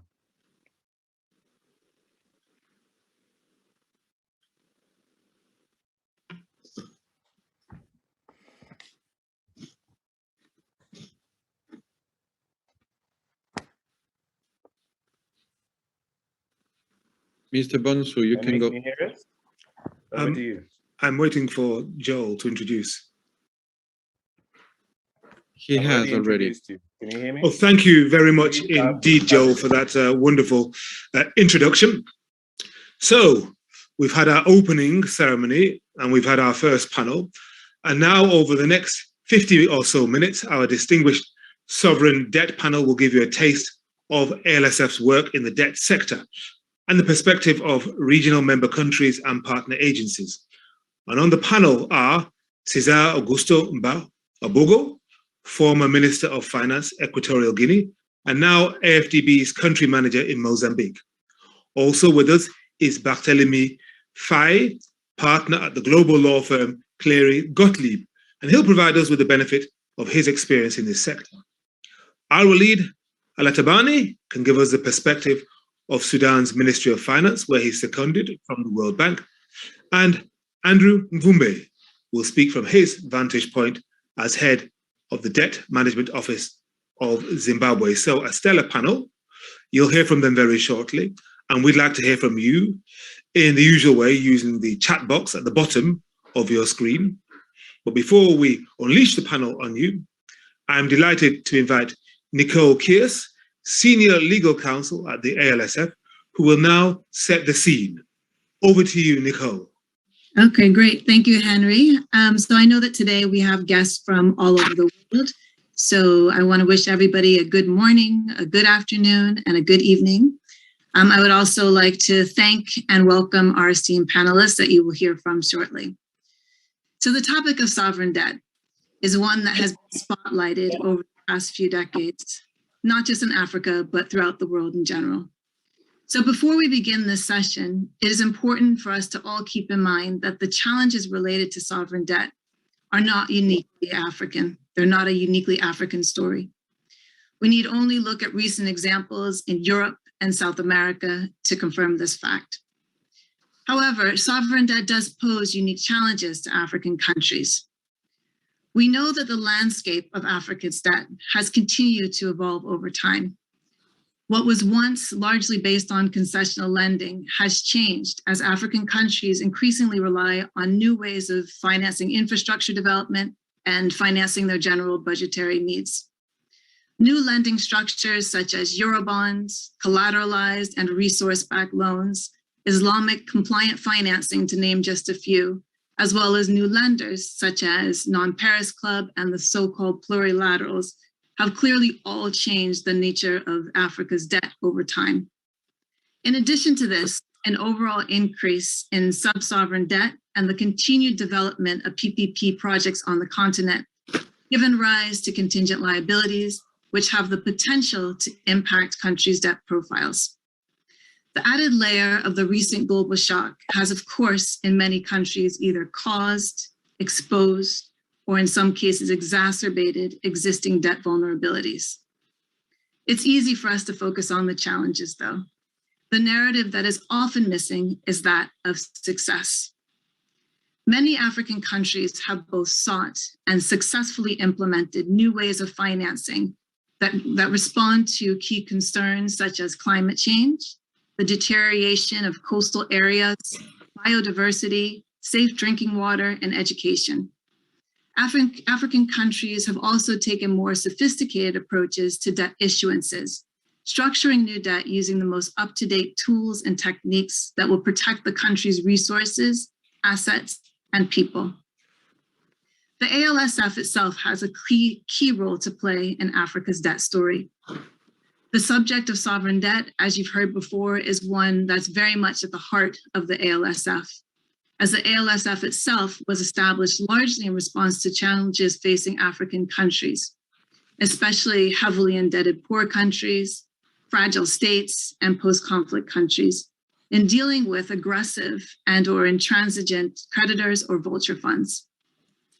The need for the support that is currently being offered actively by the ALSF was identified originally by African ministers of finance, who noted that poorly negotiated contracts resulting from inadequate legal representation and local capacity were some of the underlying reasons for vulture fund litigation on the continent.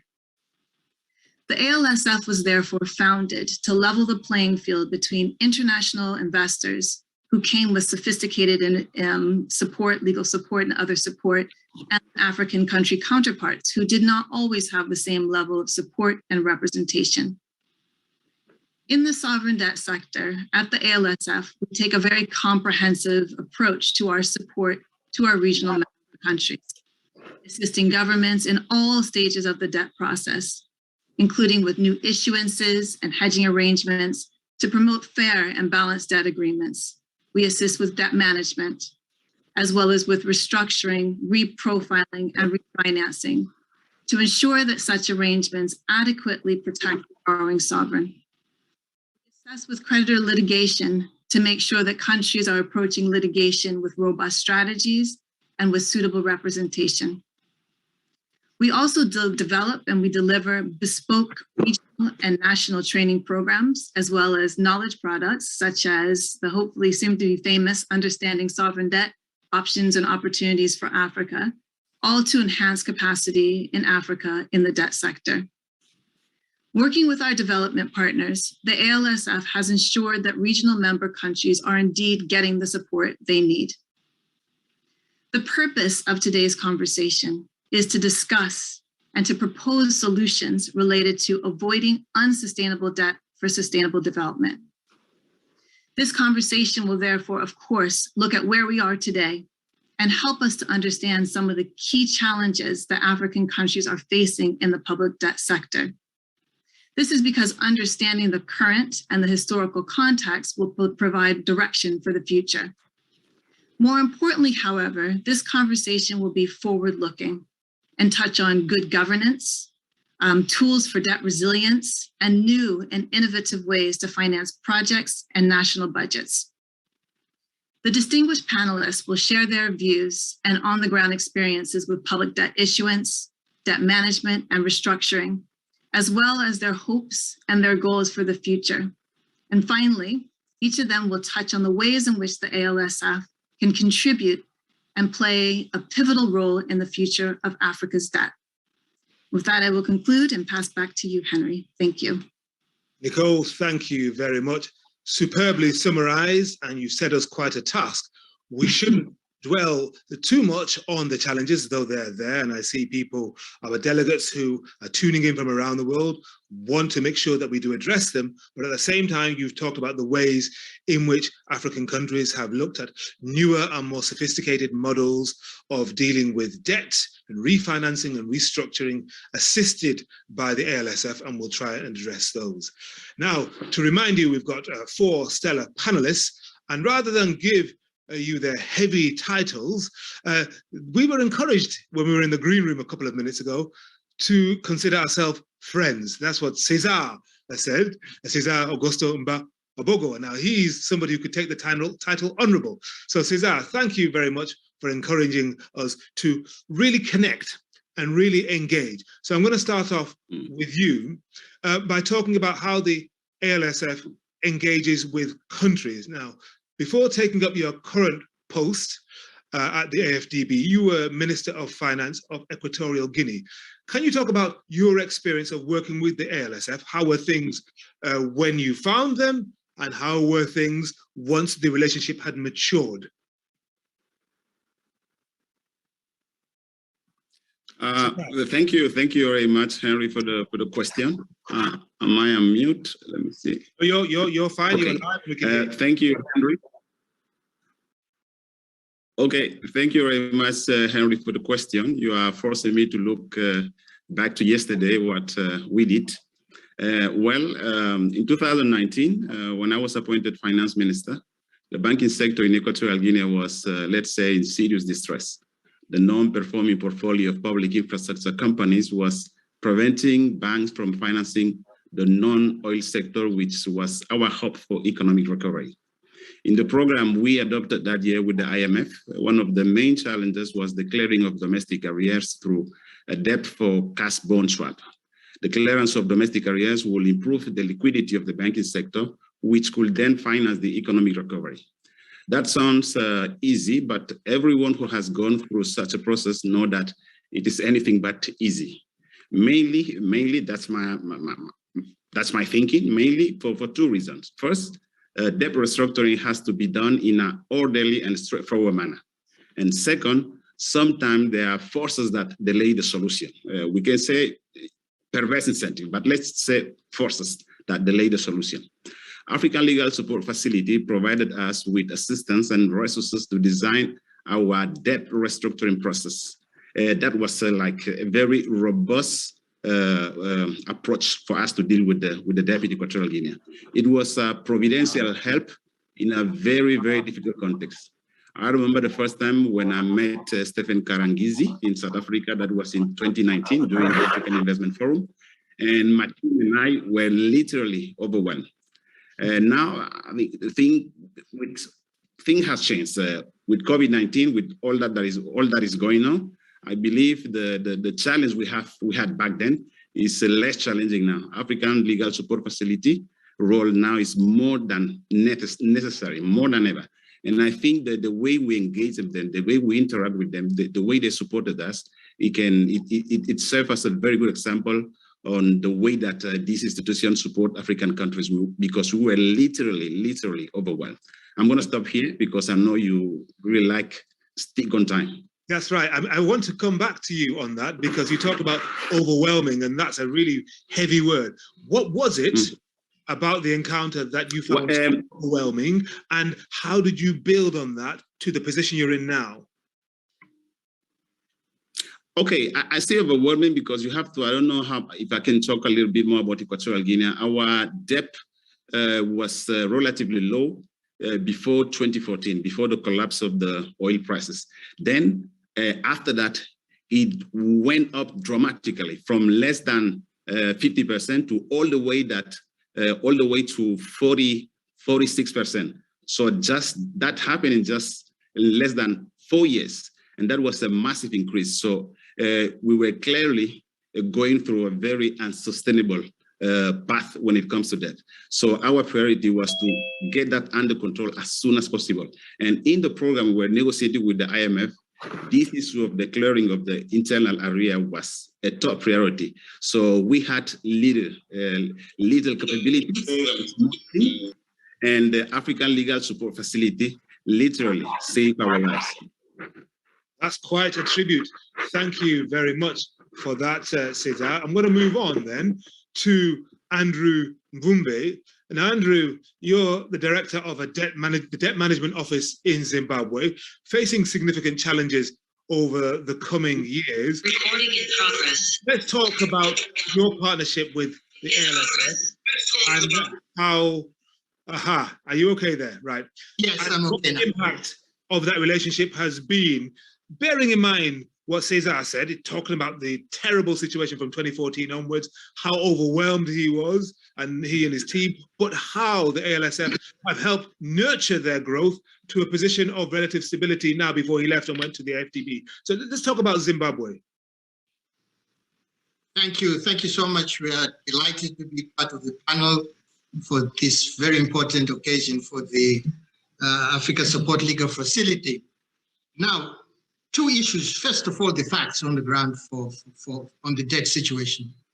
If you recall, currently we have seen the growth in external debt of most African countries. I think this is a fact we have to admit as of now, that many countries now, especially in sub-Saharan Africa, are facing debt challenges post the HIPIC initiative, where debt relief was given to these countries.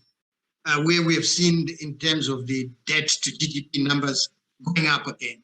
We have seen pressures on the revenues in far as debt service is concerned for some of these countries. So that aspect is critical to our conversation. And then specifically for Zimbabwe, the issue of arrears. You might all be aware that Zimbabwe is in arrears with a huge debt overhang.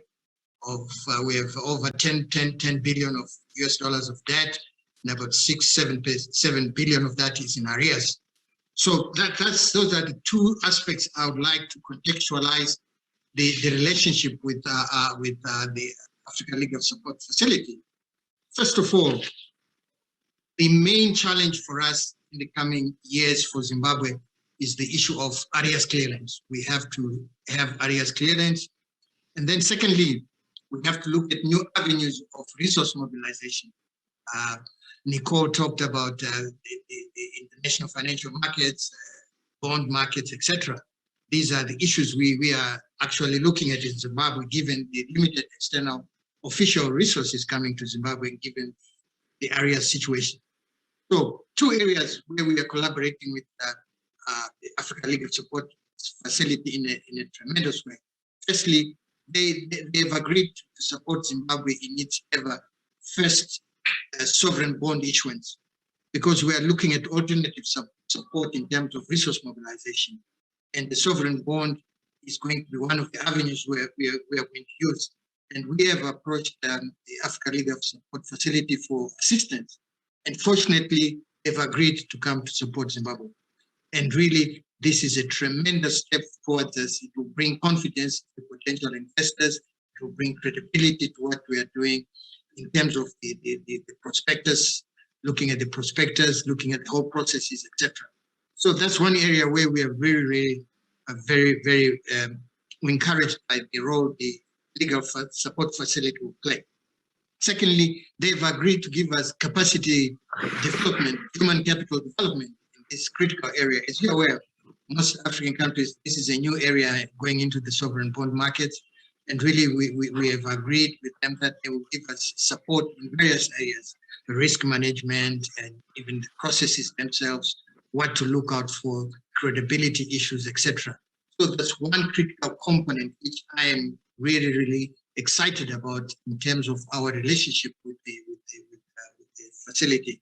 So for Africa, I think this is, as most of us move towards resource mobilization through sovereign bonds, I think the sovereign bond activities for some other new players will definitely need the support of the African League of Support. And Andrew, would you be going for the sovereign bond option if you didn't have the support of the ALSF?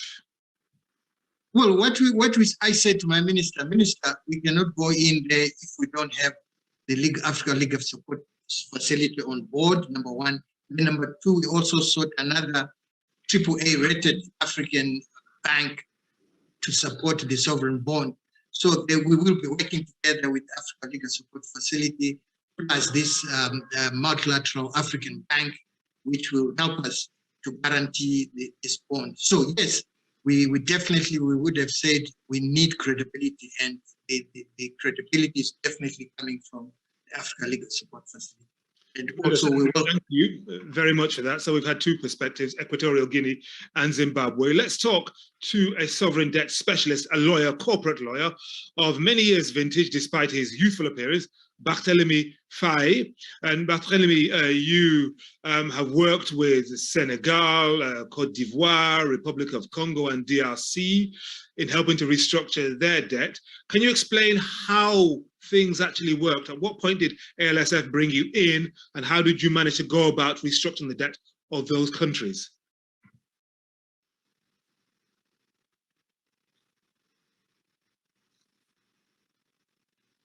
Barthélemy, I think you may be on mute.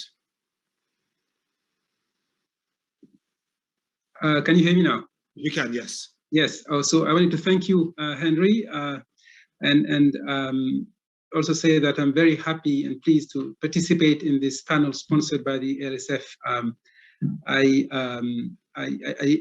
wanted to also highlight the fact that the role played by the ALSF in the area of sovereign debt is, in my mind and in my experience, absolutely critical, because it's an area where the learning curve is huge, and I think countries, states can benefit a lot from actually learning and knowing the rules of the game. As a sovereign debt specialist, I've been involved in many projects where I was brought in by the ALSF.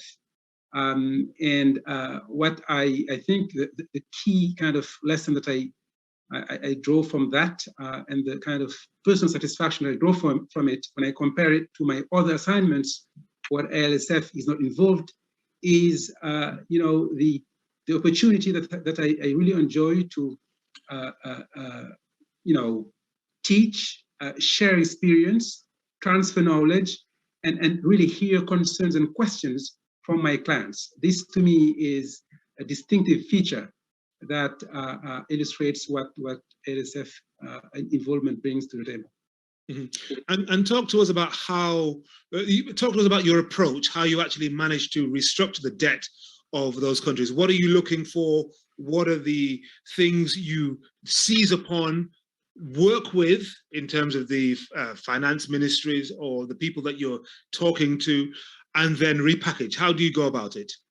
Well, it would be, it could, I could go on and on to tell you about how we do it, but maybe I will highlight a few points that we are really focused on when we are, invited to help in this type of situations.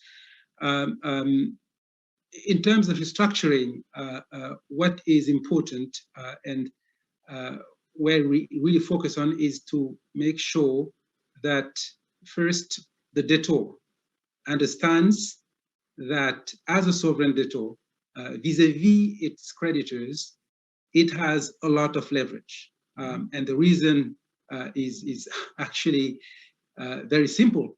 It's that when a country says, I cannot pay, there is really no way to force it to pay.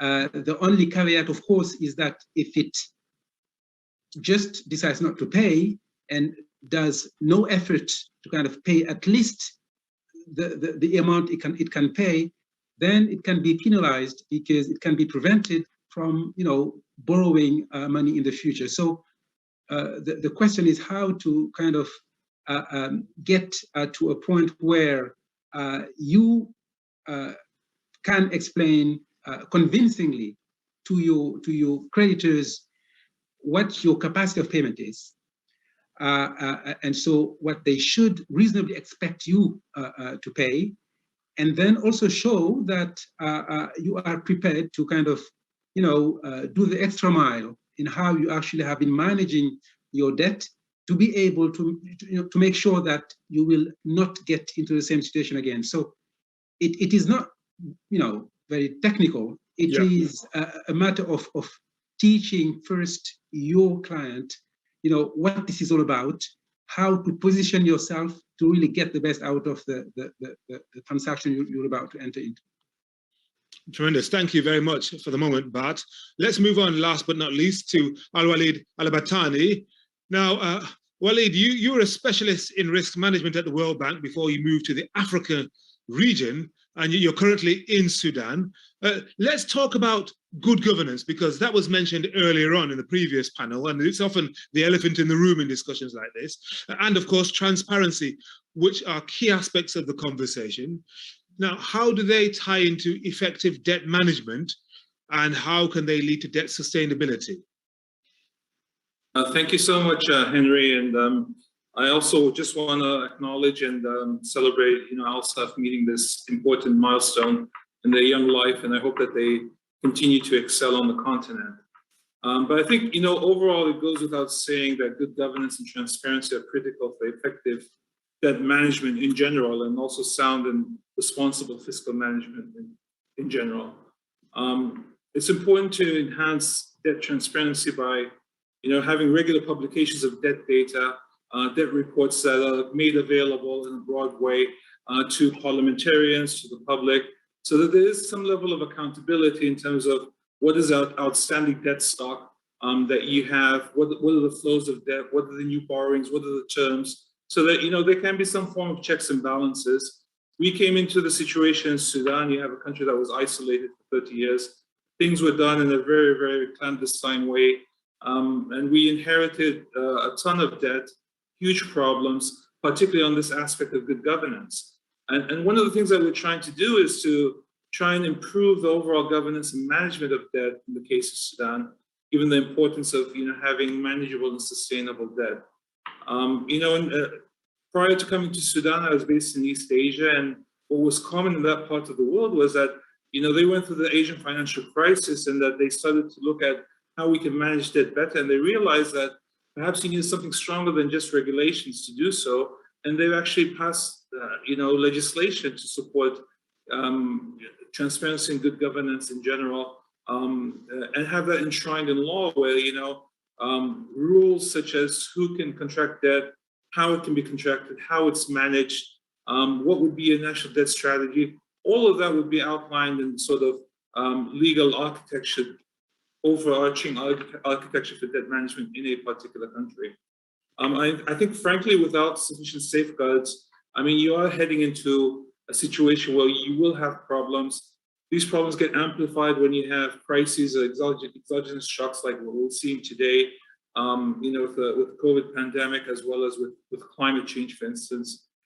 So I think good governance and transparency go hand in hand with managing your debt better and trying to resolve the legacy debt issues. We were fortunate to have benefited from support from Alsf that took us to the HIPIC decision point, as well as to the Paris Club, which we're very grateful for. But I think overall, as we walk our way through the HIPIC process, what will be critical is that in parallel, we try and build up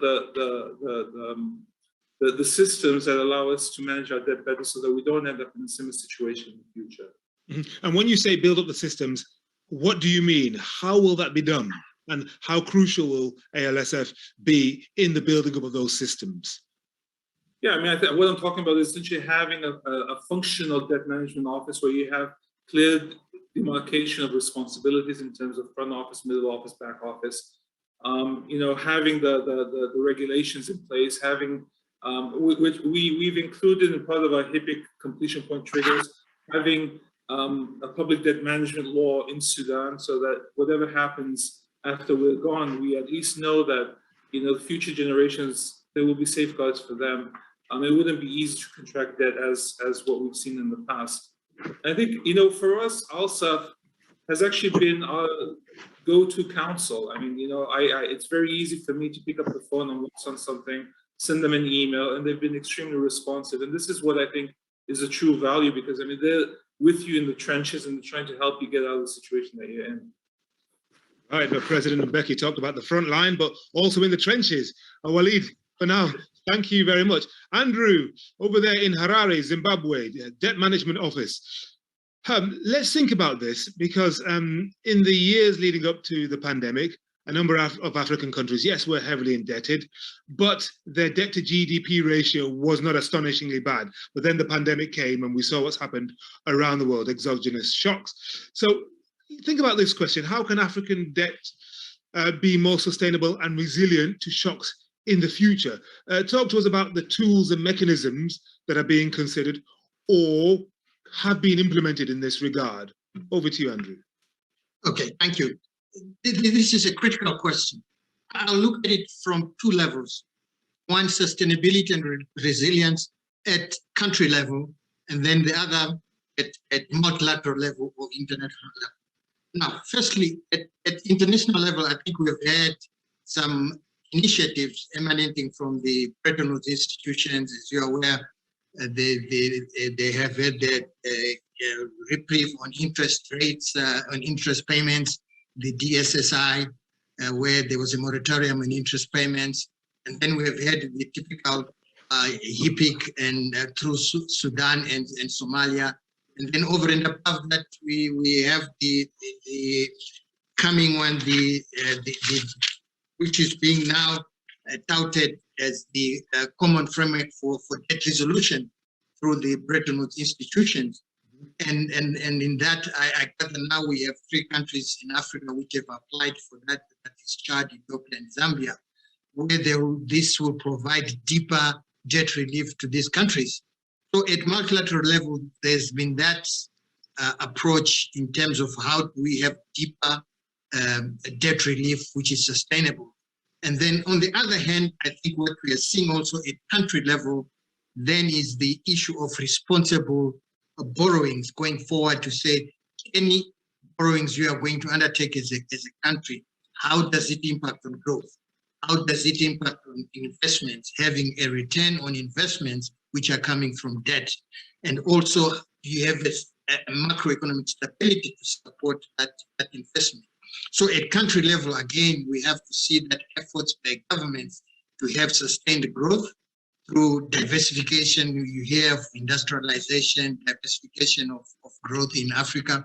I think those are very noble initiatives. And also we have the free trade area for Africa. Really, those are some of the initiatives which see sustained growth, which means that with sustained growth, we can be able to service sustainably the debts going forward. But really, I want to appreciate at country level to say the efforts at structural transformation within Africa really is a key element of the sustainability and resilience of debt going forward. And hence, we also in Zimbabwe, we are looking at how we make sure we are applying the debt resources if there's any. For instance, the sovereign bond we are talking about, it's there to support infrastructure. Rather than in some countries where we've had that sovereign bond resources are used for wages for consumption. So that critical monitoring of the use of the resources from debt really is becoming very critical, so that we have to support growth, sustained growth, create the jobs, create the revenue base, which can also assist as we service the debt. So I'm looking at the 2 levels, at country level and then at multilateral level, as it were. Thank you. Yeah, with some iron discipline there, and a real iron discipline. Thank you for that. Let's bring Bart back in from the point of view of a corporate lawyer who's worked in several African countries. What do you make of what Andrew has said there, and think about the broader discussion on new and emerging financial models for Africa. Think about ESG, SDG, sustainability models. How well suited are these newer financial models for Africa?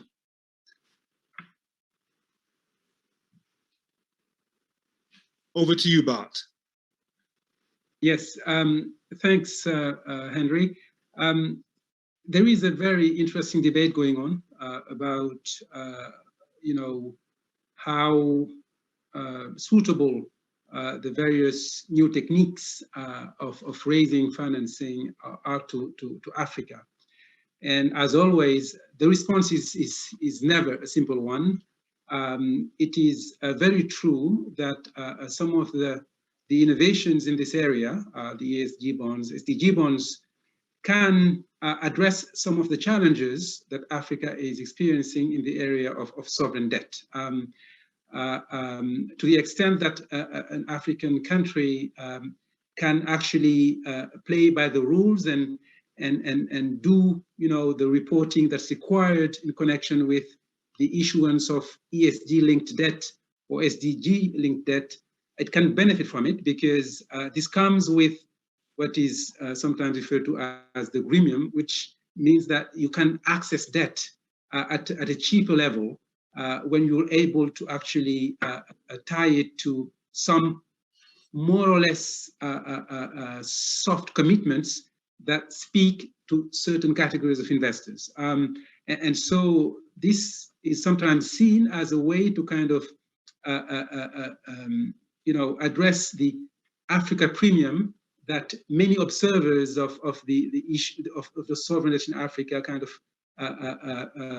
regret. The reason, the fact is, the African borrower, whether sovereign or corporate, tends to be kind of affected by this kind of negative outlook that will unfortunately create or lead to a more expensive debt than than the economics otherwise should earn it. The difficulty, of course, is that this cannot address all the needs of Africa.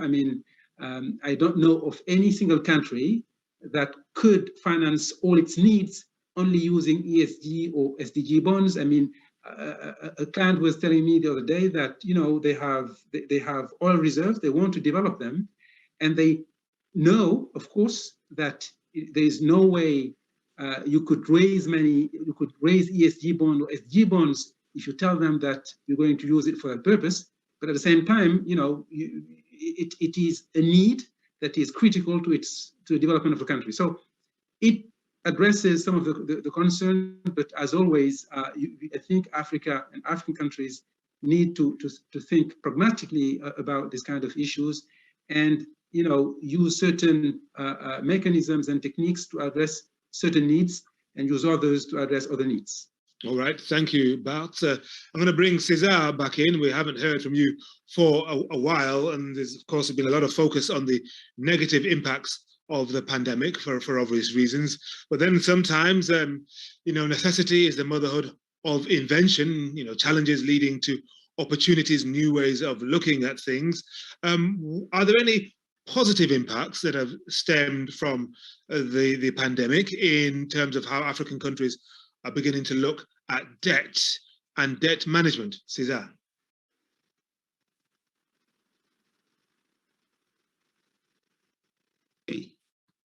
Okay, thank you, Henry. I was listening to my brothers here. They are very articulated, and I'm tremendously delighted that you've been deeply engaged by what we've heard. But now we want to hear some pearls of wisdom from you. Okay. Let's put it that way. First, COVID-19 means for us, for Africa economies, it means a drastic drop of external flows on which many of us are heavily dependent. Countries like Equatorial Guinea, Angola, oil, we're talking about oil revenues, we're talking about foreign investment, we're talking about remittances, we're talking about tourism, etc. Of course, we need resources to meet debt service obligation and for economic recovery. international solutions are necessary and welcome, but they do not solve the problem. Andrew, I think, was very clear on that, and Fai also was very articulated in that. Now, if you look at the recent allocation of SDR, only 5% went to Africa.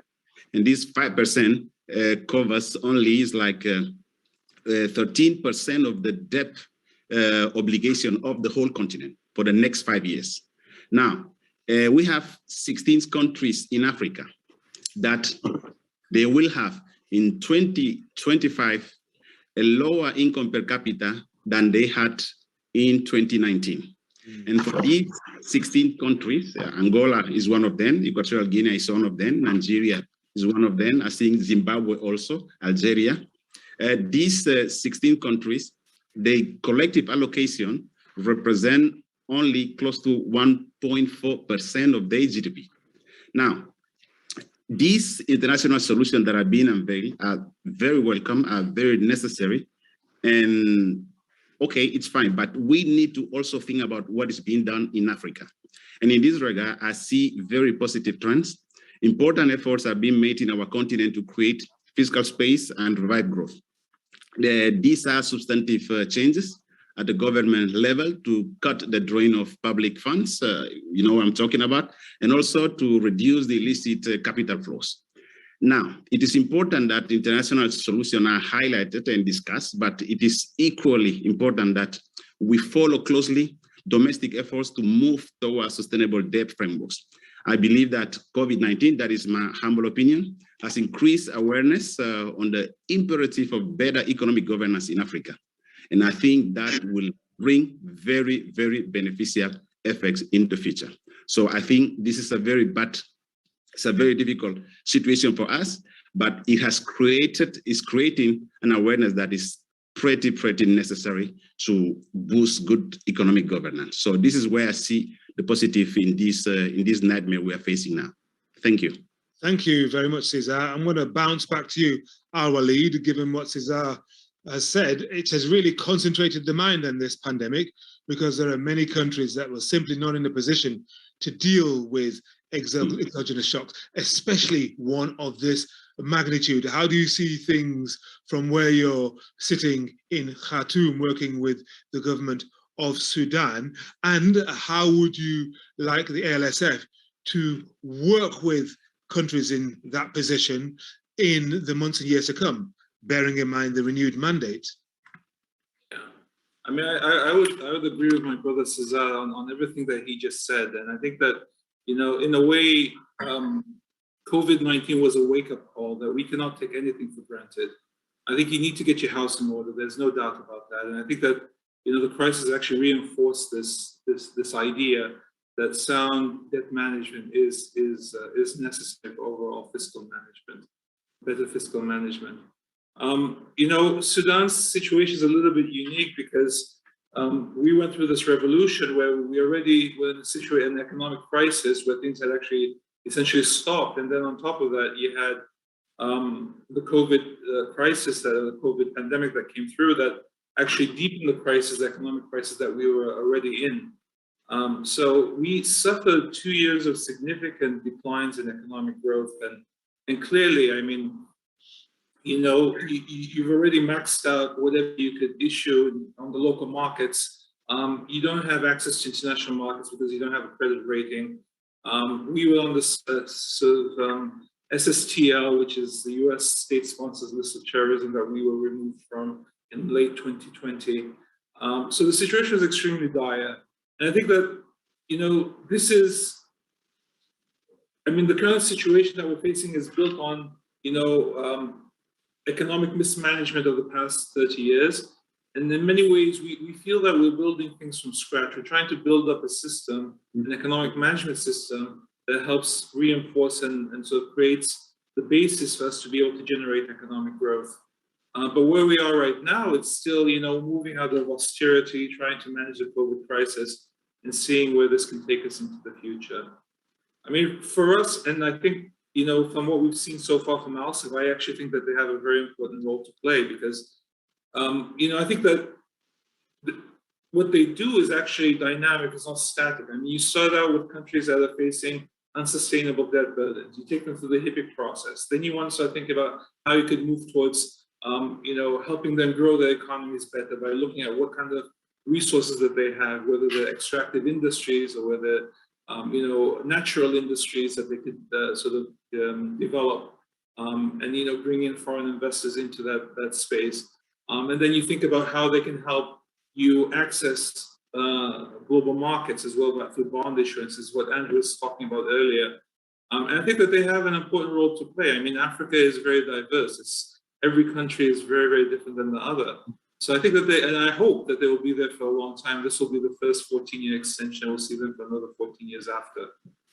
Tremendous, Waleed. That was a wonderful, rousing note, but we haven't quite finished yet because you mentioned credit ratings. I'm going to bring Bart in to talk a little bit about the role of credit rating agencies, because Waleed said, well, basically, we didn't have one.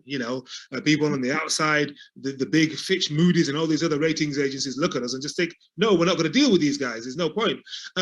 Talk about the role of credit rating agencies and what it takes in order for not just them, but others externally and maybe internally to take a country seriously and to think, yes, these people are now on the move. They're putting all of that behind them and they want to be taken seriously. Yeah, thanks, Henry.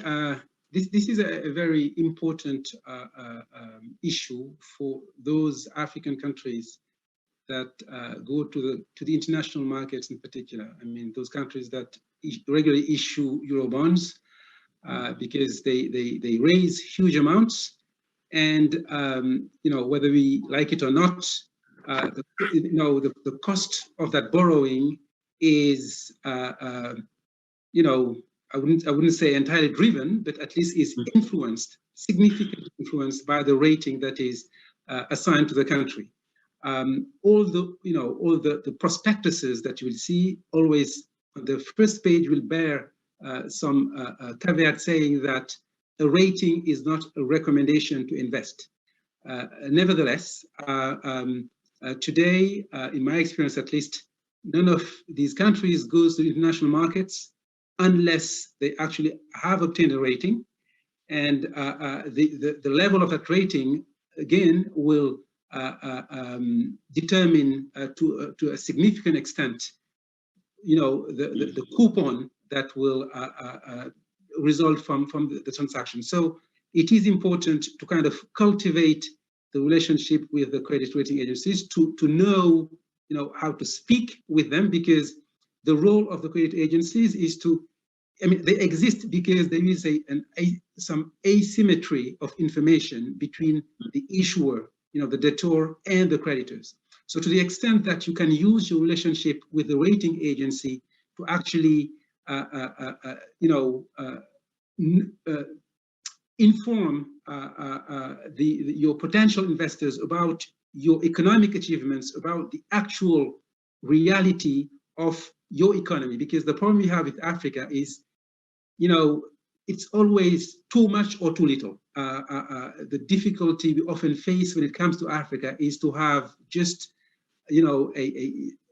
the discourse with the right tone, and that is something that with a good relationship with the rating agencies, you can achieve, and so build trust with your potential investors.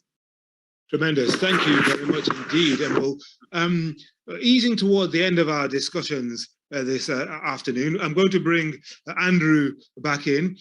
We've talked about asymmetry. That was the word Bart just used. Do you feel that the asymmetry is getting less sharp, and that, to quote our previous speakers, not least Stephen Karangizi, the playing field is being leveled? Do you feel that, Andrew, when you as Zimbabwe, alongside the ASLF, are being approached by or are approaching potential investors or issuers?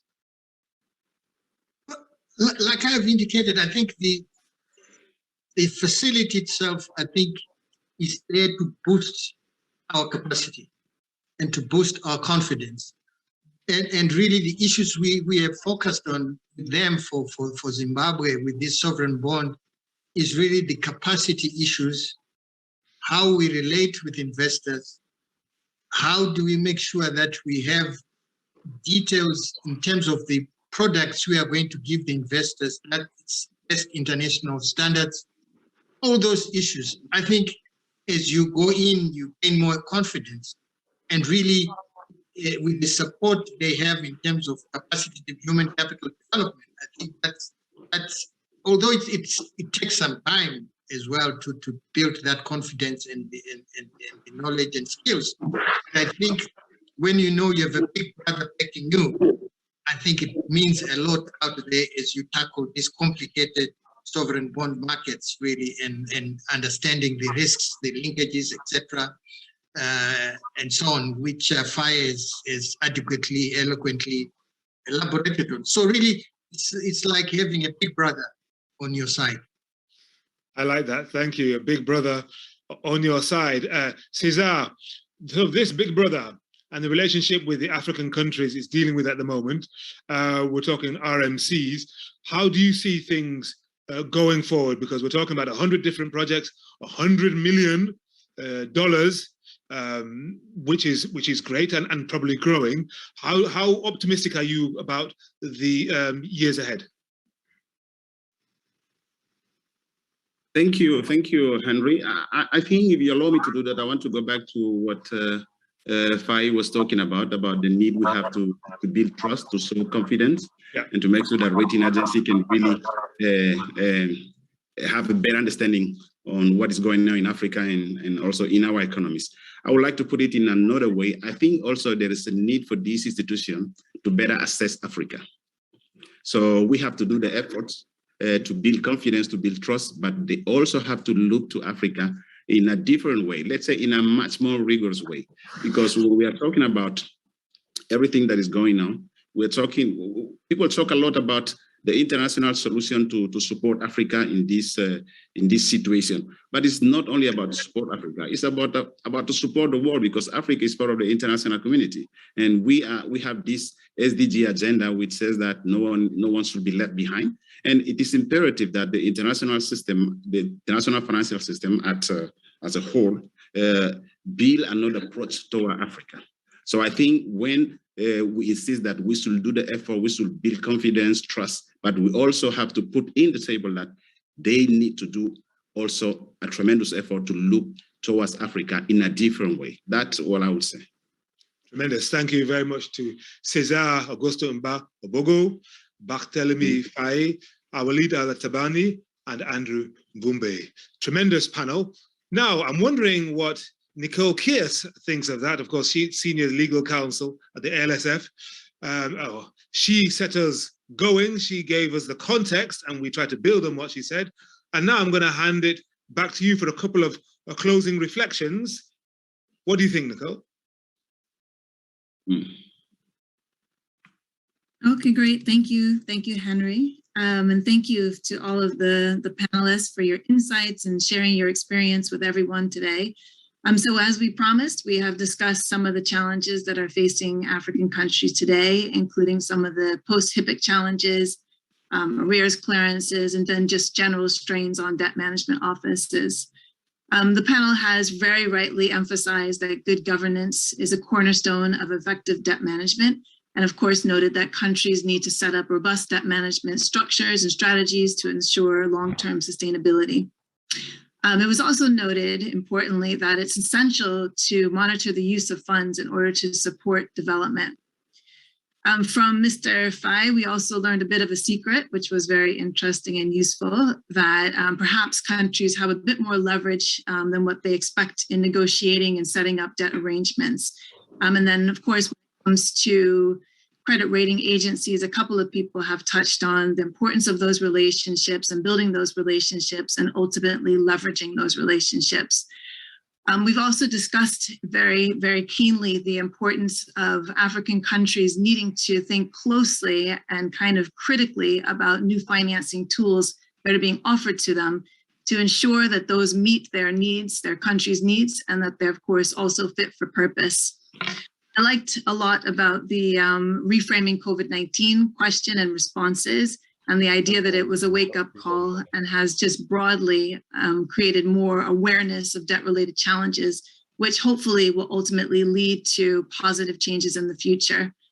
I think just generally speaking, the panel has left us with a lot to think about and to look forward to, and has indeed highlighted the importance of the ALSF in Africa's public debt sector through, as you've all mentioned, the provision of advisory services, capacity building, and as I mentioned earlier, the development of knowledge products.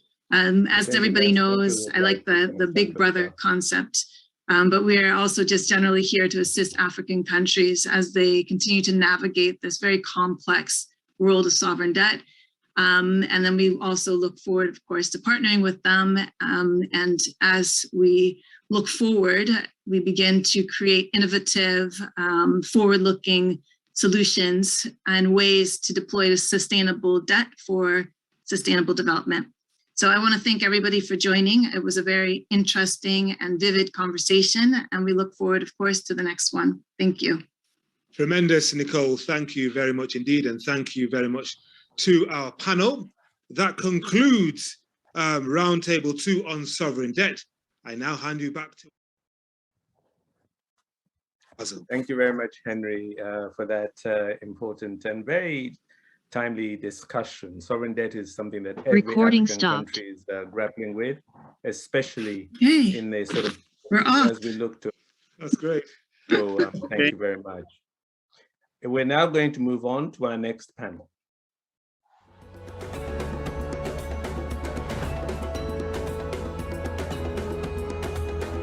On here.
Back.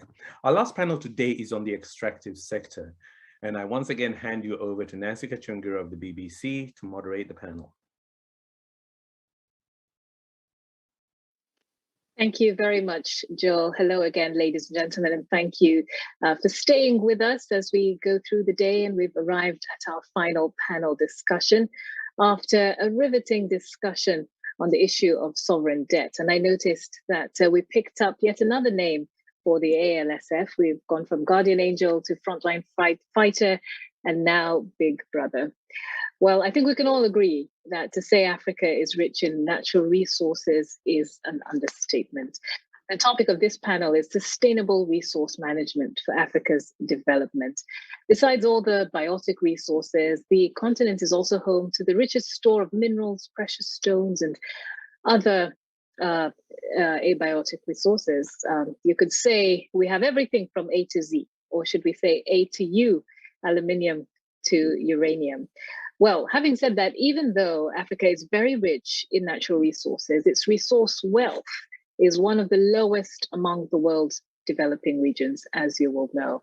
Africa's natural wealth could rise substantially in just a generation, but of course that's only possible if we've got sustainable and effective natural resource exploration happening. So why is that something we're discussing today? Well, you may or may not know this, but in 2020, 46% of ALSF's projects were actually in the power sector, followed by extractives and natural resource projects, which came in at 29%. So in this panel, we'd like to get into the use of natural resources as a catalyst for development across the continent. Against this backdrop, we have, of course, of regional and global challenges like unemployment, climate change, and all the rest. I've got a fantastic panel joining me for this. You will have already met Stephen Karangizi. We get to hear from him a bit more now in this panel. He's the director of the ALSF. Also joining us, Fred Kabanda, Division Manager, Extractives at the African Natural Resources Center of the AFDB. Thank you very much for making time, Fred. We've also got with us from the Ministry of Mining of Niger, Fatih Soga, who is the head of legal. Wonderful to see you, and thank you for coming on. Jared Barrow is here as well, Commissioner for Petroleum at the Ministry of Petroleum and Energy of the Gambia. Thank you for joining us. We've got Eve Barrett as well. Eve is partner at Simmons & Simmons. Great to have you with us. And we'll also have Neogor Okai Akibe, who is Senior Legal Counsel at the ALSF and also responsible for putting all of this together. So fantastic speakers and a big chunky topic to get into. I'd like to start with, actually, I don't see Fatih, so I'll start with Mr. Barrow. If we look at this concept of the resource curse, which many people have talked about and written about, that paradox that countries with an abundance of natural resources often fail to grow as rapidly as those without such resources. Many look at Africa today and wonder, are our natural resources really driving development, or are the benefits of extractive industries failing to actually trickle down to the majority? How is your country addressing this challenge?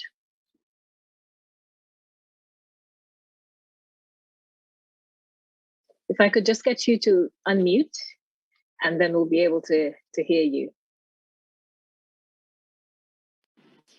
Fantastic. Yeah, Go ahead. Yeah, good afternoon to you all. I mean, from the Gambia, from the Ministry of Petroleum and Energy, the Gambia. I mean, resources or natural resources, in this case, the extractive resources, actually have never been a cause in some, jurisdictions. And I believe, like which ones? Yeah, not in Africa, like in the Middle East. It hasn't been, a cause. Mm-hmm. In countries like Dubai, in countries like Norway, they have very well, leveraged their natural resources for the development of their people, or for the development of the well-being of their people. Unfortunately, they will remain to be a cause in many of our African countries. Because of the, poor governance structures, poor institutions, limited capacity and bad governance in general. And unless and until these issues are addressed, I mean, definitively, unfortunately for many of our countries, I mean, resources will remain, I mean, a cost. So as you sit in the Ministry of Petroleum and Energy, being aware that this resource could actually, you know, be a curse, as you say, what are the specific actions that you're taking to prevent that? Oh, we've done, I mean, a lot over the past few years. I mean, to avoid resources being a cost in our country.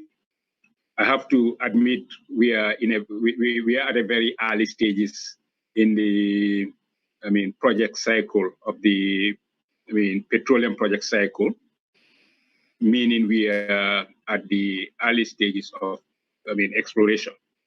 Notwithstanding, we have, I mean, successfully, I mean, undertaking a very transparent licensing, open, I mean, licensing process, which is key to one getting, I mean, very good, I mean, companies, to, I mean, getting, I mean, confidence in the contracts that we sign with the IOCs, but also ensuring that the contracts are, I mean, robust and implementable. Mm-hmm. Yeah, this is one thing that we have done. And but also importantly, over the past few years, we have built, I mean, capacity and, I mean, enhanced coordination and collaboration between the, I mean, various government stakeholders. We got all of them involved in the process, got buy-in from them, and they felt, I mean, the petroleum sector to be part of the sectors that they manage. Okay, so being at the beginning of this journey, a good place to start to put the right framework in place. If I can come to you, Eve, because we're talking about all of this in a context that has changed dramatically over the past 2 years. The COVID pandemic has caused a lot of people to look at things differently, and there's a lot of talk about building back better, doing things differently and better than we did them before. When it comes to the extractive industries around Africa, has anything changed? What might change? Thank you, Nancy, and good afternoon all. The first thing is probably it's not exactly the end of that crisis, of that period of COVID-19, and we still see, especially on natural resources projects, the impact of that crisis. Probably more on exploration projects than on projects already in operation. I think that there are a number of lessons to be taken from that crisis, and I would highlight probably two of them. The first one is that one issue with COVID-19 have been the restrictions on travel, and I think it puts a lot of emphasis on the need for local contents in natural resources project. I'm thinking in particular the requirement to use local workforce on natural resources project, and not only for unskilled workers, but also for the management, because on many exploration projects, people would tell you that they are still in force majeure because they can't send international consultants to do studies, or they cannot send their foreign management to their African operations. Projects which are managing much better the crisis are projects which have the ability on the ground to do most. Local contents, local requirements have been a big the ALSF in particular has been putting a lot of emphasis on these requirements when we negotiate agreements for natural resources with them and with state. And I think the current crisis highlights that very much. The second thing I would mention is that even if it's not related directly to COVID-19, I think that the current crisis also highlights the urgency of the change related to climate change. I'm sure it's something we are going to discuss further, but I think people feel that all these issues are interconnected and that we need to do something, and that we need to do something also on natural resources African projects. Absolutely. And as you say, that has been such a big focus in the wake. Well, we can't really say the wake of COVID-19. We're still in it, as you pointed out. But with COVID-19, a lot of people have started to focus on how things can be done differently. And with the climate change challenge heating up, that is a situation that is seen as something that could hasten that shift from fossil fuels to renewables. Stephen, if I could just get you to comment on that in terms of how ready Africans are for such a change, but also to broaden that conversation out, because it's tempting when we talk about extractives to focus on oil, but talk to us a little bit about some of the other natural resources that the ALSF in particular has been working with. Thank you very much, Nancy. I think, first of all, there is a big debate on the first issue you raised with what they term as energy transition. Unfortunately, which means transitioning from fossil fuels to the renewable energy.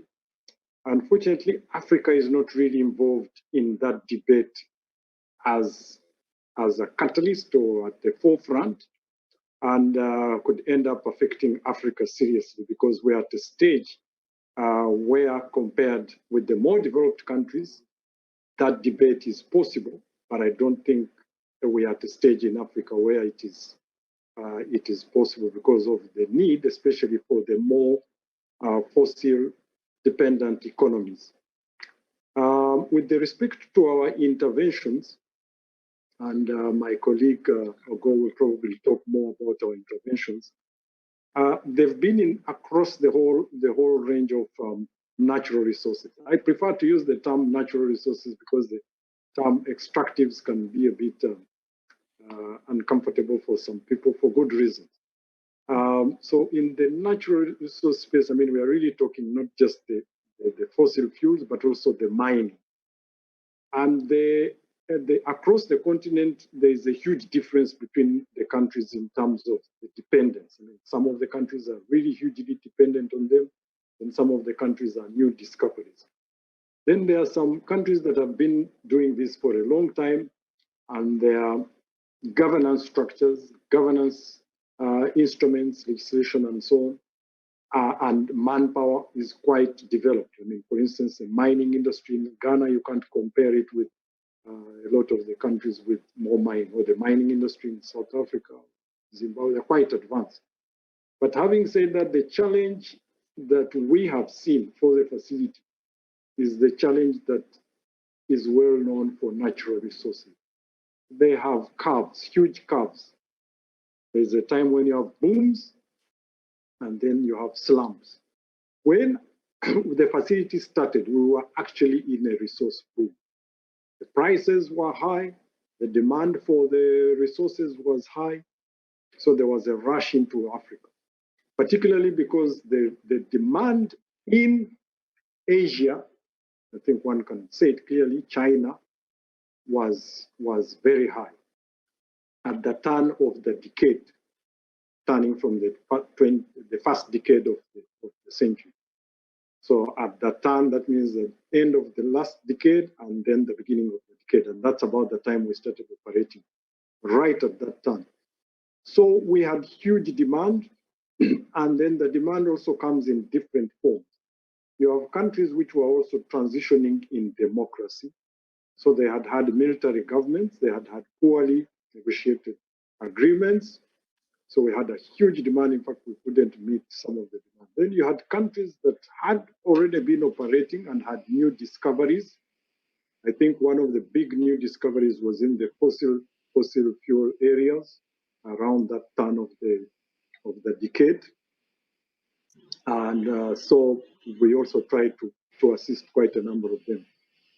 The major issues we saw around the natural resources and our efforts to intervene always turned around the need for the countries to be adequately prepared. But I guess we'll discuss this a little bit more.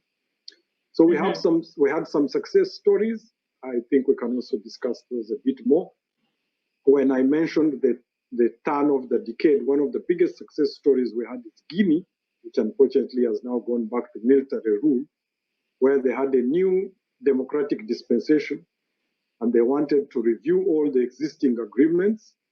We assisted them review them and advised them to cancel more than 60% of those agreements. And we are talking of potential massive investments, which then opened up the industry. We had some litigation arising out of some of those that we canceled subsequently, but also sent a strong message that Guinea was for good governance. So maybe I'll stop it at that for now, just giving you one example, but there are many examples. It's always good to hear a success story. And just before I move on, I would like to press on one point, because in your submission just now, you have mentioned the fact that, you know, Africa, or African countries rather, seeming to be acted on rather than acting upon various situations, whether it's climate change or resource booms and busts. We seem to be at the mercy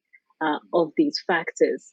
What would it take to change that? Because you mentioned being prepared, but just briefly, what does that look like? I think the best thing to do is give a best example. In earlier discussion, your session one, there was a good discussion, and I thought I could have come in, but I said I'll probably come in now. Botswana. So what did Botswana do? There is no magic bullet. And I think some of the commentators mentioned it. Good planning, good legislation in plan, and not to expect that the boom is permanent or that the slump is permanent. To plan for the long term. So have adequate legislation in place that addresses the key issues that we are talking about. If you're getting revenue today, don't assume that you will get the same amount of revenue. So what did Botswana do? They were consistent and they never looked at the resources as benefiting the current, I mean, I'm talking in terms of time, the current government or the current people at the time. They looked at them long term. And then when the time came, when they were ready, they actually took up the industry and have started the value chain process, moving up the value chain on diamonds. It's interesting you are discussing diamonds at that time. That's where I said, I wish I wanted to come in, but I said, I'll leave it for another time. So that's a best example. And I think Botswana really offers us a shining example. Fiscal management is related to what the resource you get out. And if you can manage your fiscal resource out of for the long term, the countries are likely to be in a better position. I don't know if that pun was intended by calling Botswana a shining example, but it was certainly a good one. Fred, I mean, what Stephen is describing is not rocket science, but why do we not have more Botswanas?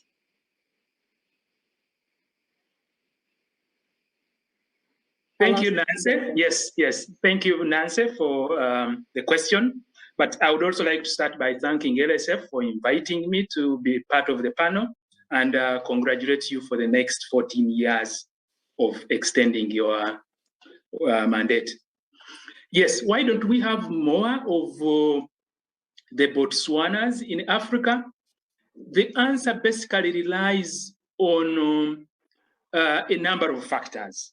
And it is dependent on, one, what is the policy for the different countries? In other words, what is the resource you have, first of all? and in this case, diamond. Not many countries will have diamond at the same time, so the resource is widely spread.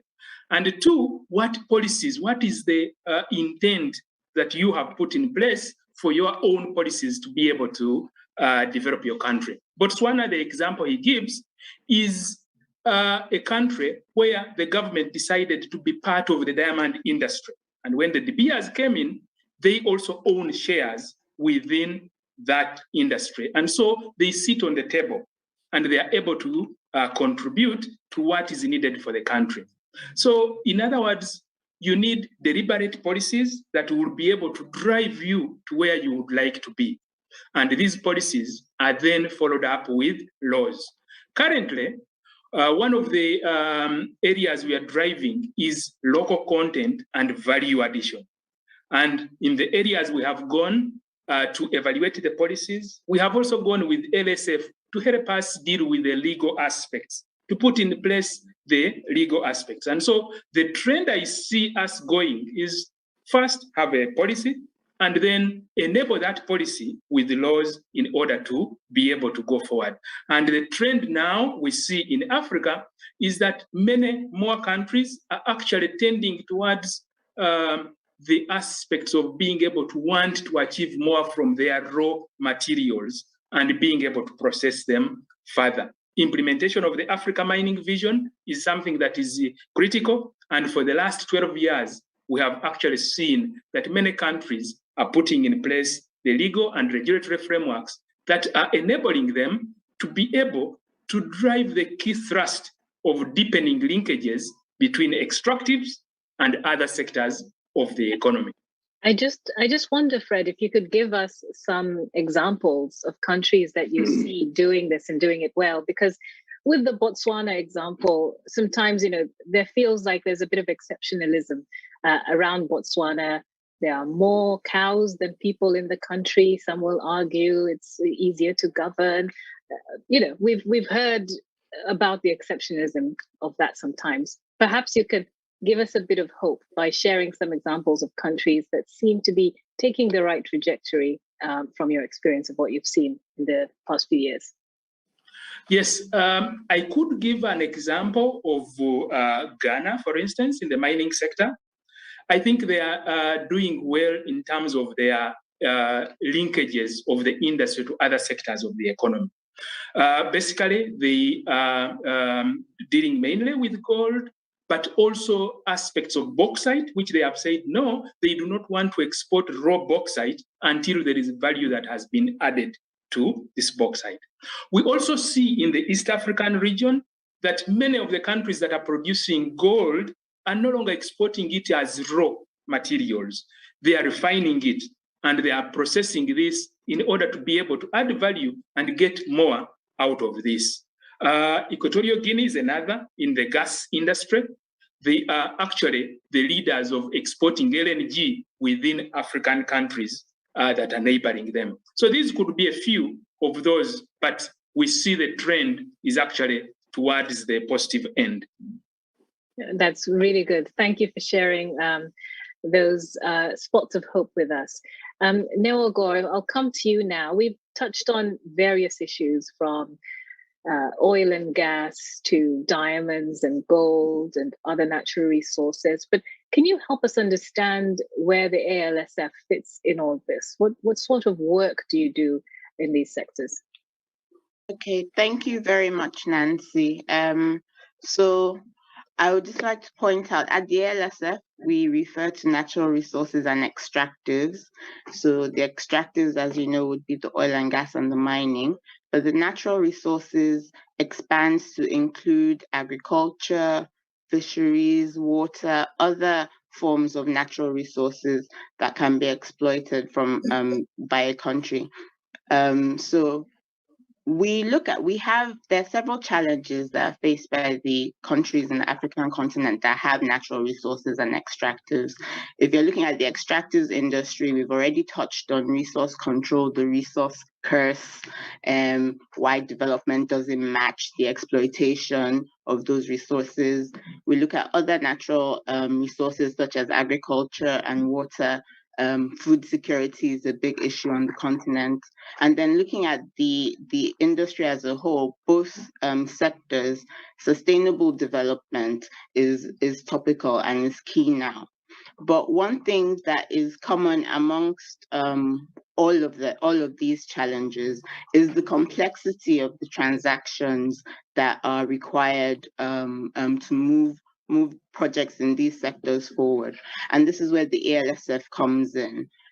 We have noted the dearth of capacity, legal capacity on the continent. So the ALSF procures the assistance of internationally renowned experts in various fields. So if you're looking at fisheries, if you're looking at mining, oil and gas, we have access to the best legal counsel in those areas, and sometimes also offer other forms of technical support, sometimes financial and other forms of technical support on our projects. So we obtain the support of those legal counsel, and we offer that to the government based on a request from the government. When the government approaches the ALSF, we offer that to the government. It's at no, for fragile states, it tends to be at no cost to the government. This is to ensure that global best practices are maintained in those new projects, that undue advantage is not taken of the government, and that it's a fair outcome for the government and for the people of that region. In doing this also, what we try to enforce and what we try to incorporate is capacity building. So as Eve mentioned, there's a lot of emphasis on local content. We try to get our international legal counsel to work with local law firms, and this is a means by which the local law firms are able to gain more insight into the international workings in this industry and gain more capacity. Additionally, they are required to offer workshops and trainings to the government officials on these projects as well. So that was actually raised in the last panel as quite a concern for many people watching. Yeah, so when that came up, I thought, oh, I have the answer to that. So yes, this is what well, we've got it now. Does. Okay. And then in addition to that, we also have a number of knowledge management tools. So we have the African Mining Legislation Atlas, which is a platform where we collate the legislation from all the mining countries. I will actually ask you to talk about that a little bit later.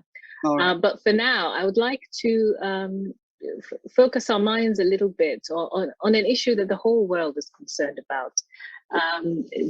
Mr. Barrow, I'll come to you first with this because Stephen touched on this, the issue of climate change.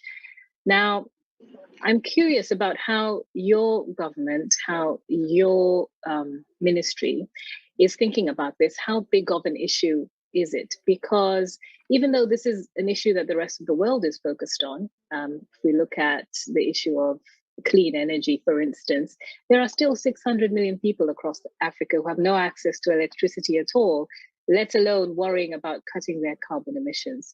How are you thinking about managing that challenge of industrializing, providing jobs, growing economies, while also tackling the issue of climate change? Yeah, this, is a major concern to, us here in the Gambia, the ministry, and the sector. We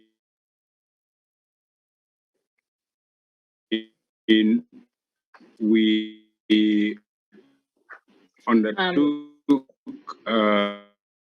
very good licensing promise for the sector in the Gambia. 1 year into the project, with global, change in opinion around the issues of climate change and the various. I'm sorry, Mr. Barrow. We seem to have trouble hearing you. I'm sorry, we have trouble hearing you, and I think it's really important organizations Mr. Barrow, can you hear me? Hello. Yeah, I'm hearing you very well. Are you getting me? Okay, I think it's better now. It's important that we hear what you're actually saying. So please go ahead. Yeah, I'm saying we've had some, very real, experience, as far as the impact of climate change is concerned on the petroleum sector. In 2019, we licensed or granted us to BP with lots of, fanfare and promise that they will, within 2 years, drill a well on a very prospective block. Unfortunately, with global opinion driving, companies from fossil fuel to renewable energy, BP in 2020, this had some, of course, serious implications on the exploration landscape in the Gambia. So we, with the support of the Alsf, actually engage BP in a very constructive conversation. Eventually. All right, Mr. Barrow, I'm sorry, we do have a problem with your connection. Out. I'm sorry, Mr. Barrow, we do have a problem with your connection. I'll just ask you to maybe check that.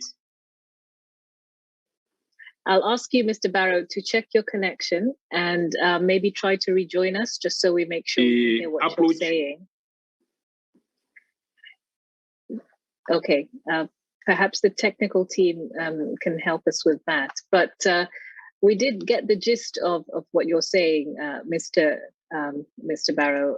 He was talking there about this climate change conversation having a very real impact on the Gambia, because they did have contracts or deals that were then looked at again and had to be renegotiated or relooked at with the help of the ALSF.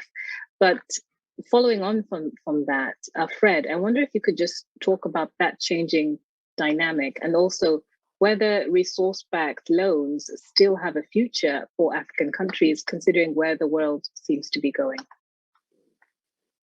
Sure, thanks, Nancy. To just add to what Mr. Barrow was talking about, I would like to look at it from a broad perspective. A perspective where we look at opportunities and challenges for this new climate change thing that we are talking about. The opportunity is that when we move from the fossil fuels into renewables, there are minerals that are required for solar panels, for wind turbines, and we must be able to look at these as an opportunity for Africa. And so this is one entry point. The other is that the transition will take some time. And one of the transition energies is going to be natural gas. And natural gas in Africa is quite abundant.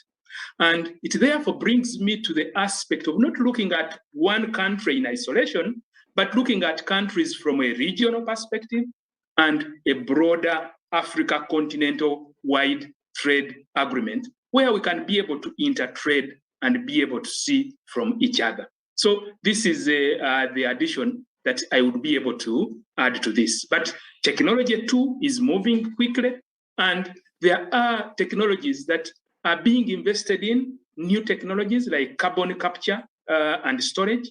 These will be able to actually prolong some of the fossil fuel use in Africa for some time as we prepare to move to the new renewables. But we will also be able to move on this with time. Now, your next question was on the aspect of resource backed. Yes, resource-backed loans. Yes, resource-backed loans are basically those where loans are given to governments or basically state-owned enterprises, and they are given in exchange to repaying in kind using aspects of natural resources, for instance, or where a guarantee is given to the people loaning you to say the money we sell from this resource is what we will use to pay. The history is not very good for these loans because this year, the Natural Resource Governance Institute actually published a report that in the last 12 years between 2004 to 2018, there was about 66 billion loaned out to 11 countries in the sub-Saharan Africa. And the terms of these loans were opaque, the interest rates were not known, and they were not competitively given. And so basically they undermine debt sustainability. And under normal circumstances, they would have been discouraged. The reality though is that these loans are going to still be here for the coming future. Why? Mainly because there have been changes in trends for financing institutions to move away from financing development of some of the natural resources. For instance, it is not possible now, and it would be very difficult for one to actually get financing even for a natural gas project. And so countries that will need LNG are the ones that give these loans. And because of this, they now negotiate with these companies to say, can you supply us and we'll be able to actually pay you back within this time. I think we have to position ourselves better to support our countries, and this is where Alsf and the African Development Bank have a role. We need to be able to advise these governments on borrowing transparently. In other words, publish, if it is possible, like the EITI requires, that you publish the terms under which you have got these resource-backed loans. We need to be able to put these loans into the budgeting processes and own them like the other loans that are normally given. We also must bring in experts to help them negotiate these loans better. And above all, the money that is got for these resource-backed loans should be used to support industrialization, able to create jobs for Africa. Thank you. Those are really good insights.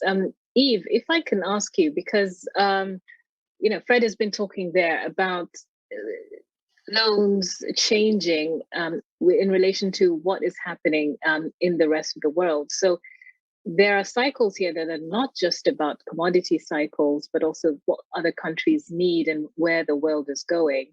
What can African governments do best to manage these variations in commodity cycles, as it were, or in the demand for their natural resources? Thank you, Nancy. That's definitely one of the greatest challenges in the natural resources sectors because of these cycles. This phenomena is probably increased by the shift due to all we have discussed so far, the shift in interest in minerals. We see interest for new minerals or renewed interest for minerals which were a little bit left behind because of new technology which increase interest for these these minerals. I think it's very difficult to give one single solution about how to best manage these cycles.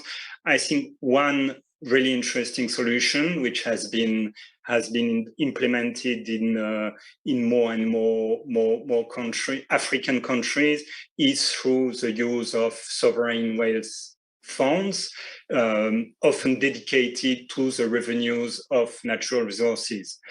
Obviously, I think Stephen said that at the beginning that booms are not permanent, and that's maybe obvious, but obviously there is a temptation in countries where there are a lot of things to finance when there is a boom in natural resources to use the increased revenues from natural resources to fund short-term projects, including very legitimate short-term projects. The interest in sovereign wealth funds is to put in a fund, in a structure, the revenues or part of the revenues of natural resources, and to give a mission to these funds to finance longer-term project like infrastructure, so that the short-term increase in revenues from natural resources can benefit not just to people now, but can benefit to the countries on the longer term. And I think Jerry, the first country Jerry mentioned at the beginning of our discussion about the natural resources being a curse or a catalyst was Norway, and Norway have been incredibly successful in building that. It's probably too easy to take this example. It's not something which can be replicated so easily, but we now see that I saw a list, there are maybe now 20 countries, African countries, having created their own funds for natural resources, and that's probably one of the best solutions against natural resources cycles. Mm-hmm. Well, that's I think that's very, very well put in terms of what a sovereign wealth fund can do, and again points to the importance of structuring these things properly, which is something that the ALSF helps with.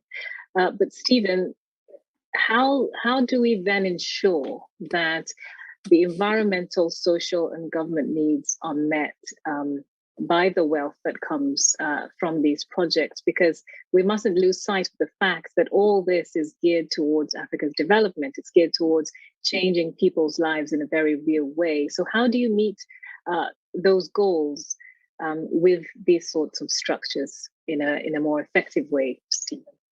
Yeah, thanks very much, Nancy. I am glad you raised that question, because that's one of the challenges we faced as ALSF, in that for most of the governments, when negotiating mining agreements, any natural source agreements and extractives, there was not much attention paid to environmental, social, and governance issues. As I said, they tended to be, even if you asked any of them on one-on-one, they tended to concentrate on the revenue that will be generated from the extraction, without paying attention to the ESG, if we can summarize them in the term used, issues.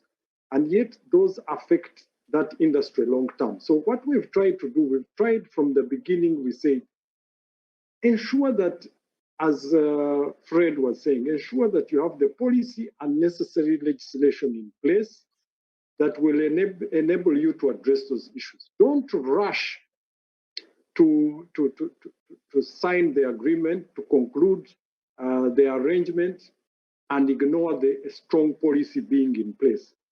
So you'll find that countries where the policy and the legislation was strong, it's easier to address the ESG issues in the agreements. Where they are not strong, then we come in as ALSF and try to make sure that there is a level playing field when they are negotiating, and they address those issues. They may not see them as important in the short term, but sooner or later, they become a problem.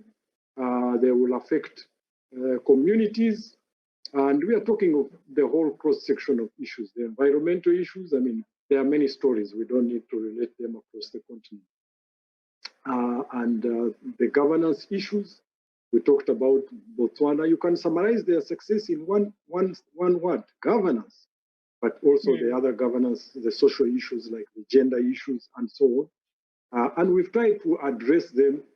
The local content issue is also closely related to that, especially social issues. Are you making sure that the people who are the inhabitants of that particular land are not displaced to their detriment of their livelihoods? And who is the first person affected?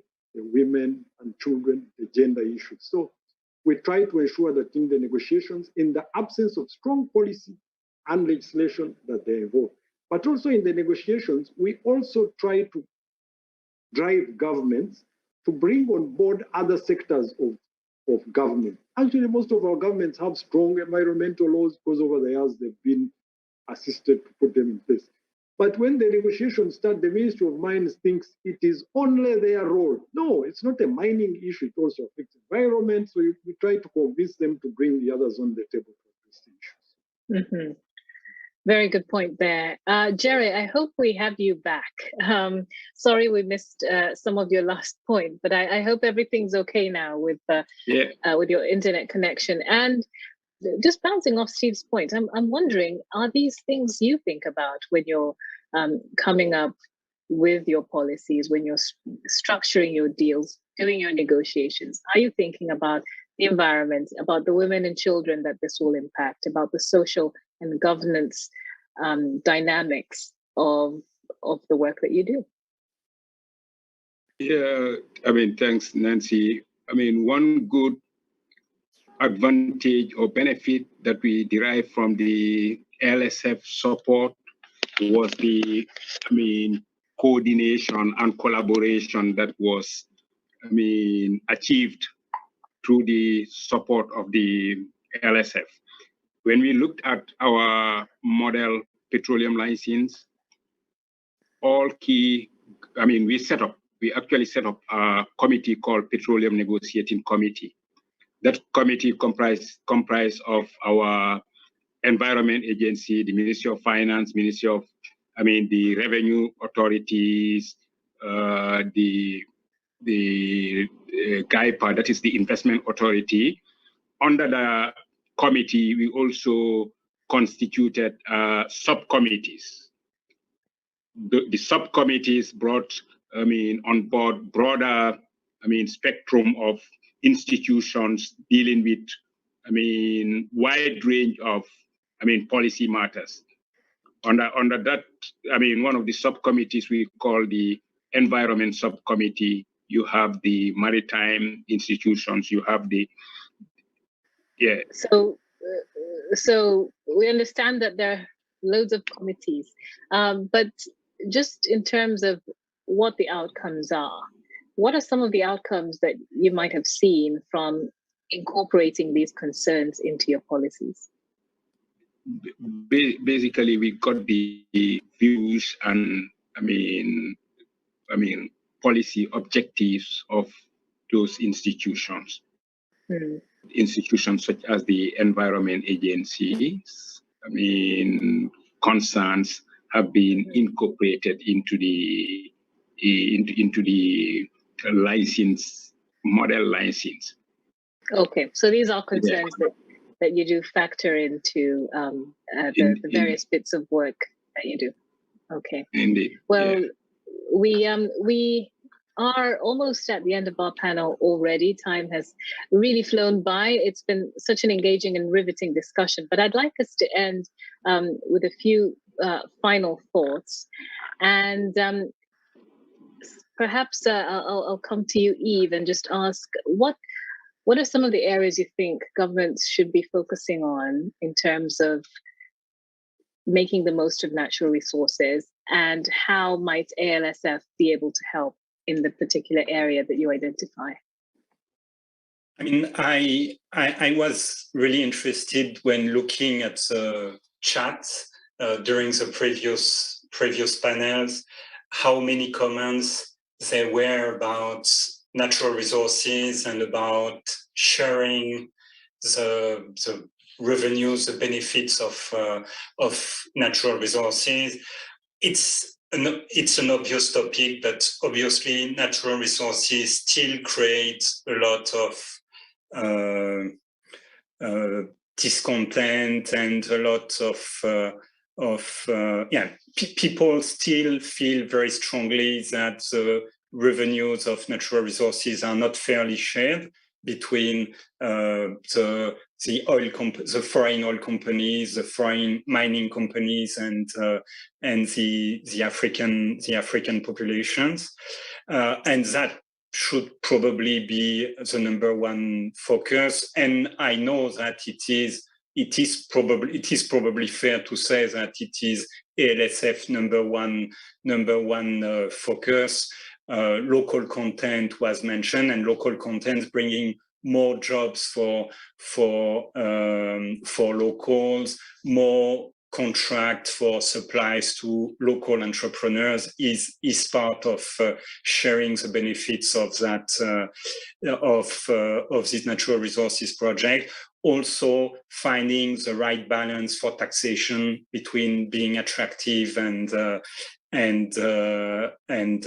fair for the population. That's, I think, still the biggest challenge, but LSF has been working very much on this. Absolutely. I think you'd be hard pressed to find many Africans who would confidently say, yes, I think the natural resources of my country are absolutely being utilized the best way they could to benefit me and my family. So Fred, with that in mind, what are some of the key things that governments need to be thinking about in order to change that? Oh, okay. Thank you, Nancy. I think one thing that is critical and really very important is that the governments need to realize that the situations in their countries are quite different from situations elsewhere. We have seen within Africa that if somebody goes to Norway and Norway is praised for having a good law, they will bring it and copy and paste it into their own national law. I think this is where LSF and ourselves have a role. We must be able to explain the variations between the situations in another jurisdiction from those here. And we must be able to start by analyzing the policy options, and that's the role of the African Natural Resources Center. We look at evaluating policy options that will bring benefits.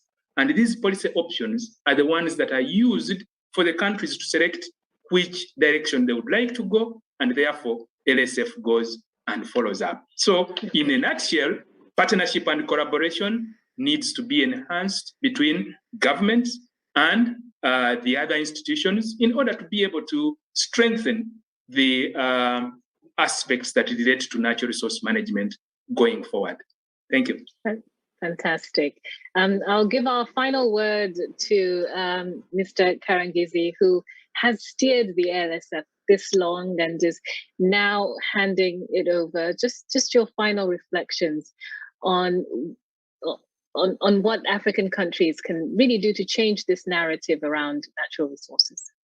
No, thank you so much, Nancy. I think the biggest thing missing for African countries is to take the leadership role on issues that affect them.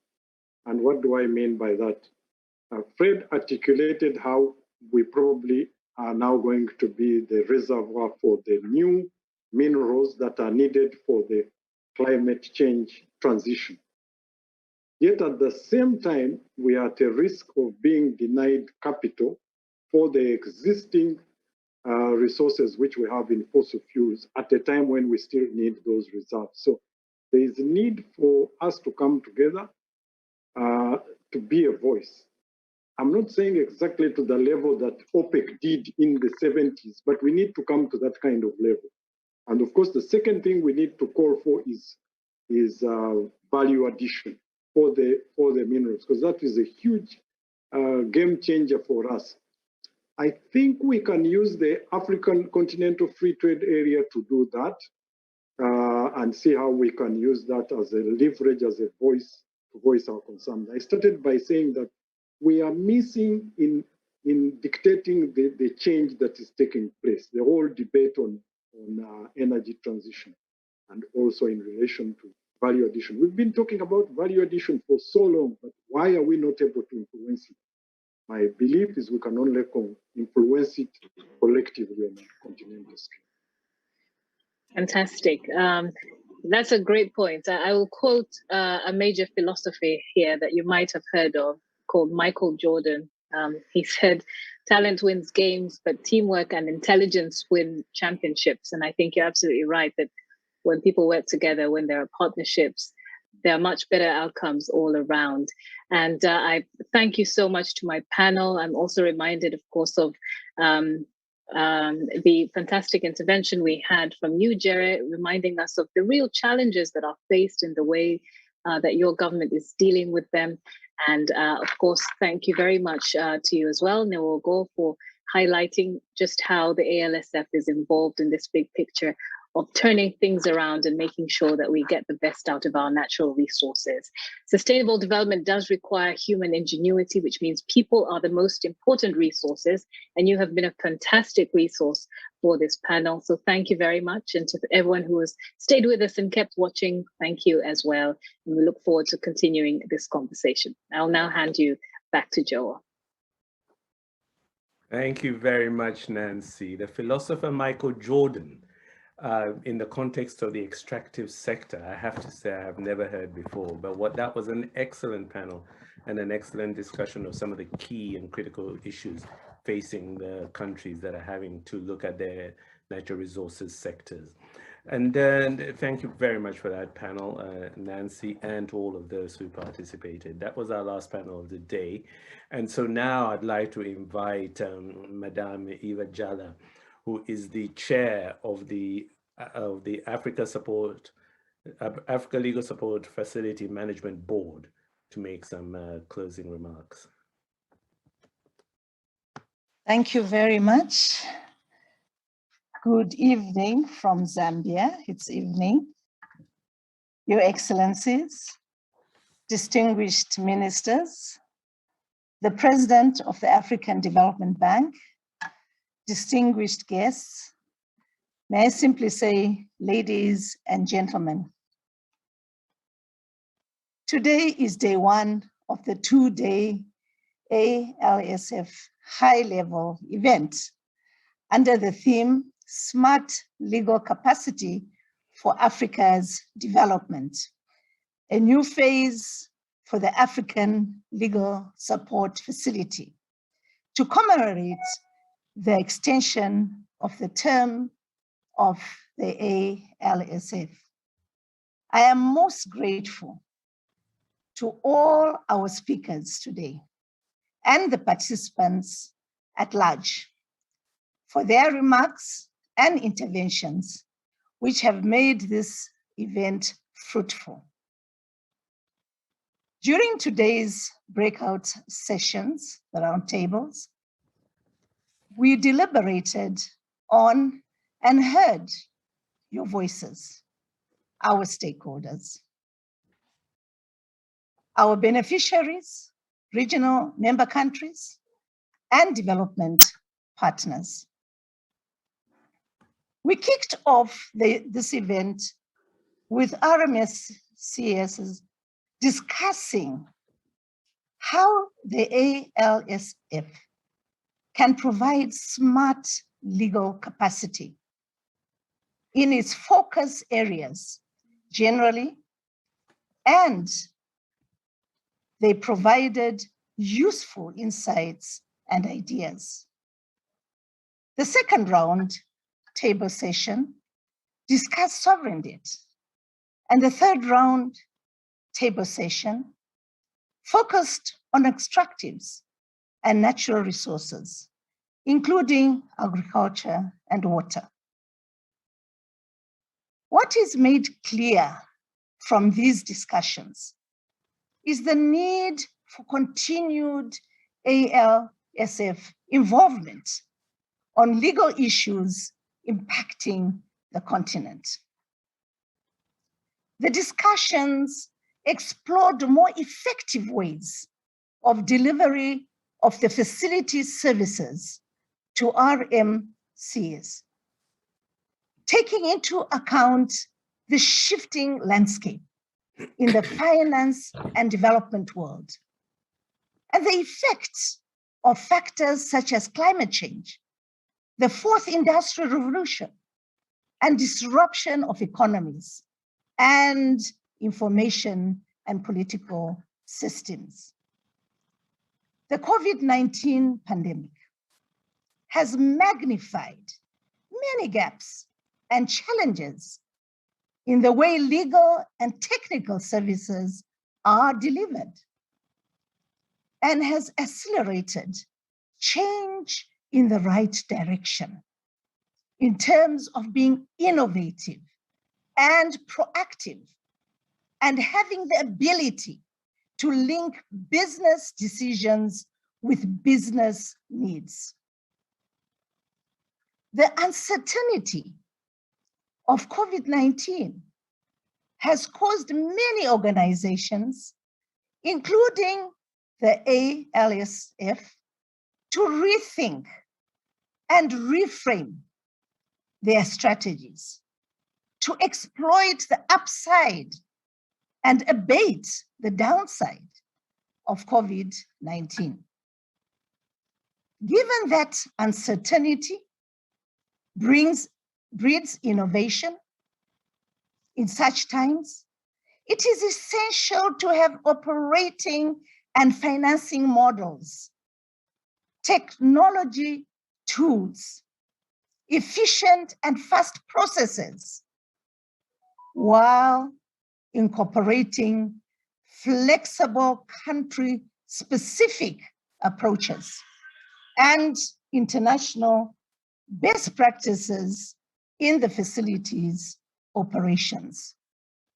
Going forward into 2022 and beyond, the key to remaining agile, relevant, and flexible in delivery of ALSF services in a smart way across Africa will be the ability to identify the problems beyond pandemics and come up with the most appropriate solutions, which will help the facility prepare for a sustainable future in line with its strategic objectives and deliver more value in fulfilling its mission, which is achieving sustainable legal capacity for Africa. This event kickstarts an exchange of ideas with you, our stakeholders, on how the facility in its new phase can identify current and future gaps and challenges and be more efficient and effective in its delivery of legal and technical assistance across the African continent. Olivier, the incoming director and chief executive officer, made several remarks towards supporting the facility in providing smart legal capacity among the RMCs, including maintaining dialogue and collaboration with its development partners. In closing, I reiterate my appreciation for this enriching event. I look forward, as the chairperson of the facility, the management board, to making progress on all the issues discussed. The ALSF renews its commitment to all its stakeholders and remains resolute in achieving sustainable legal capacity and contributing to sustainable development in Africa. I thank you all.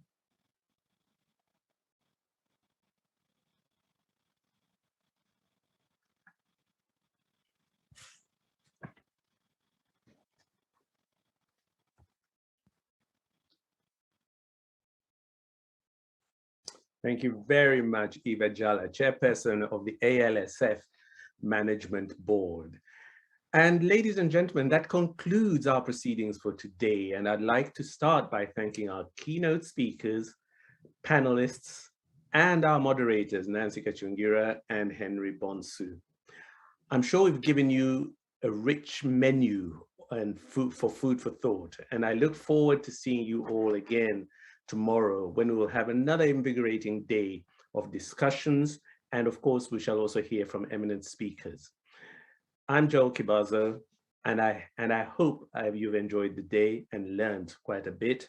I'm looking forward to seeing you again tomorrow. Goodbye.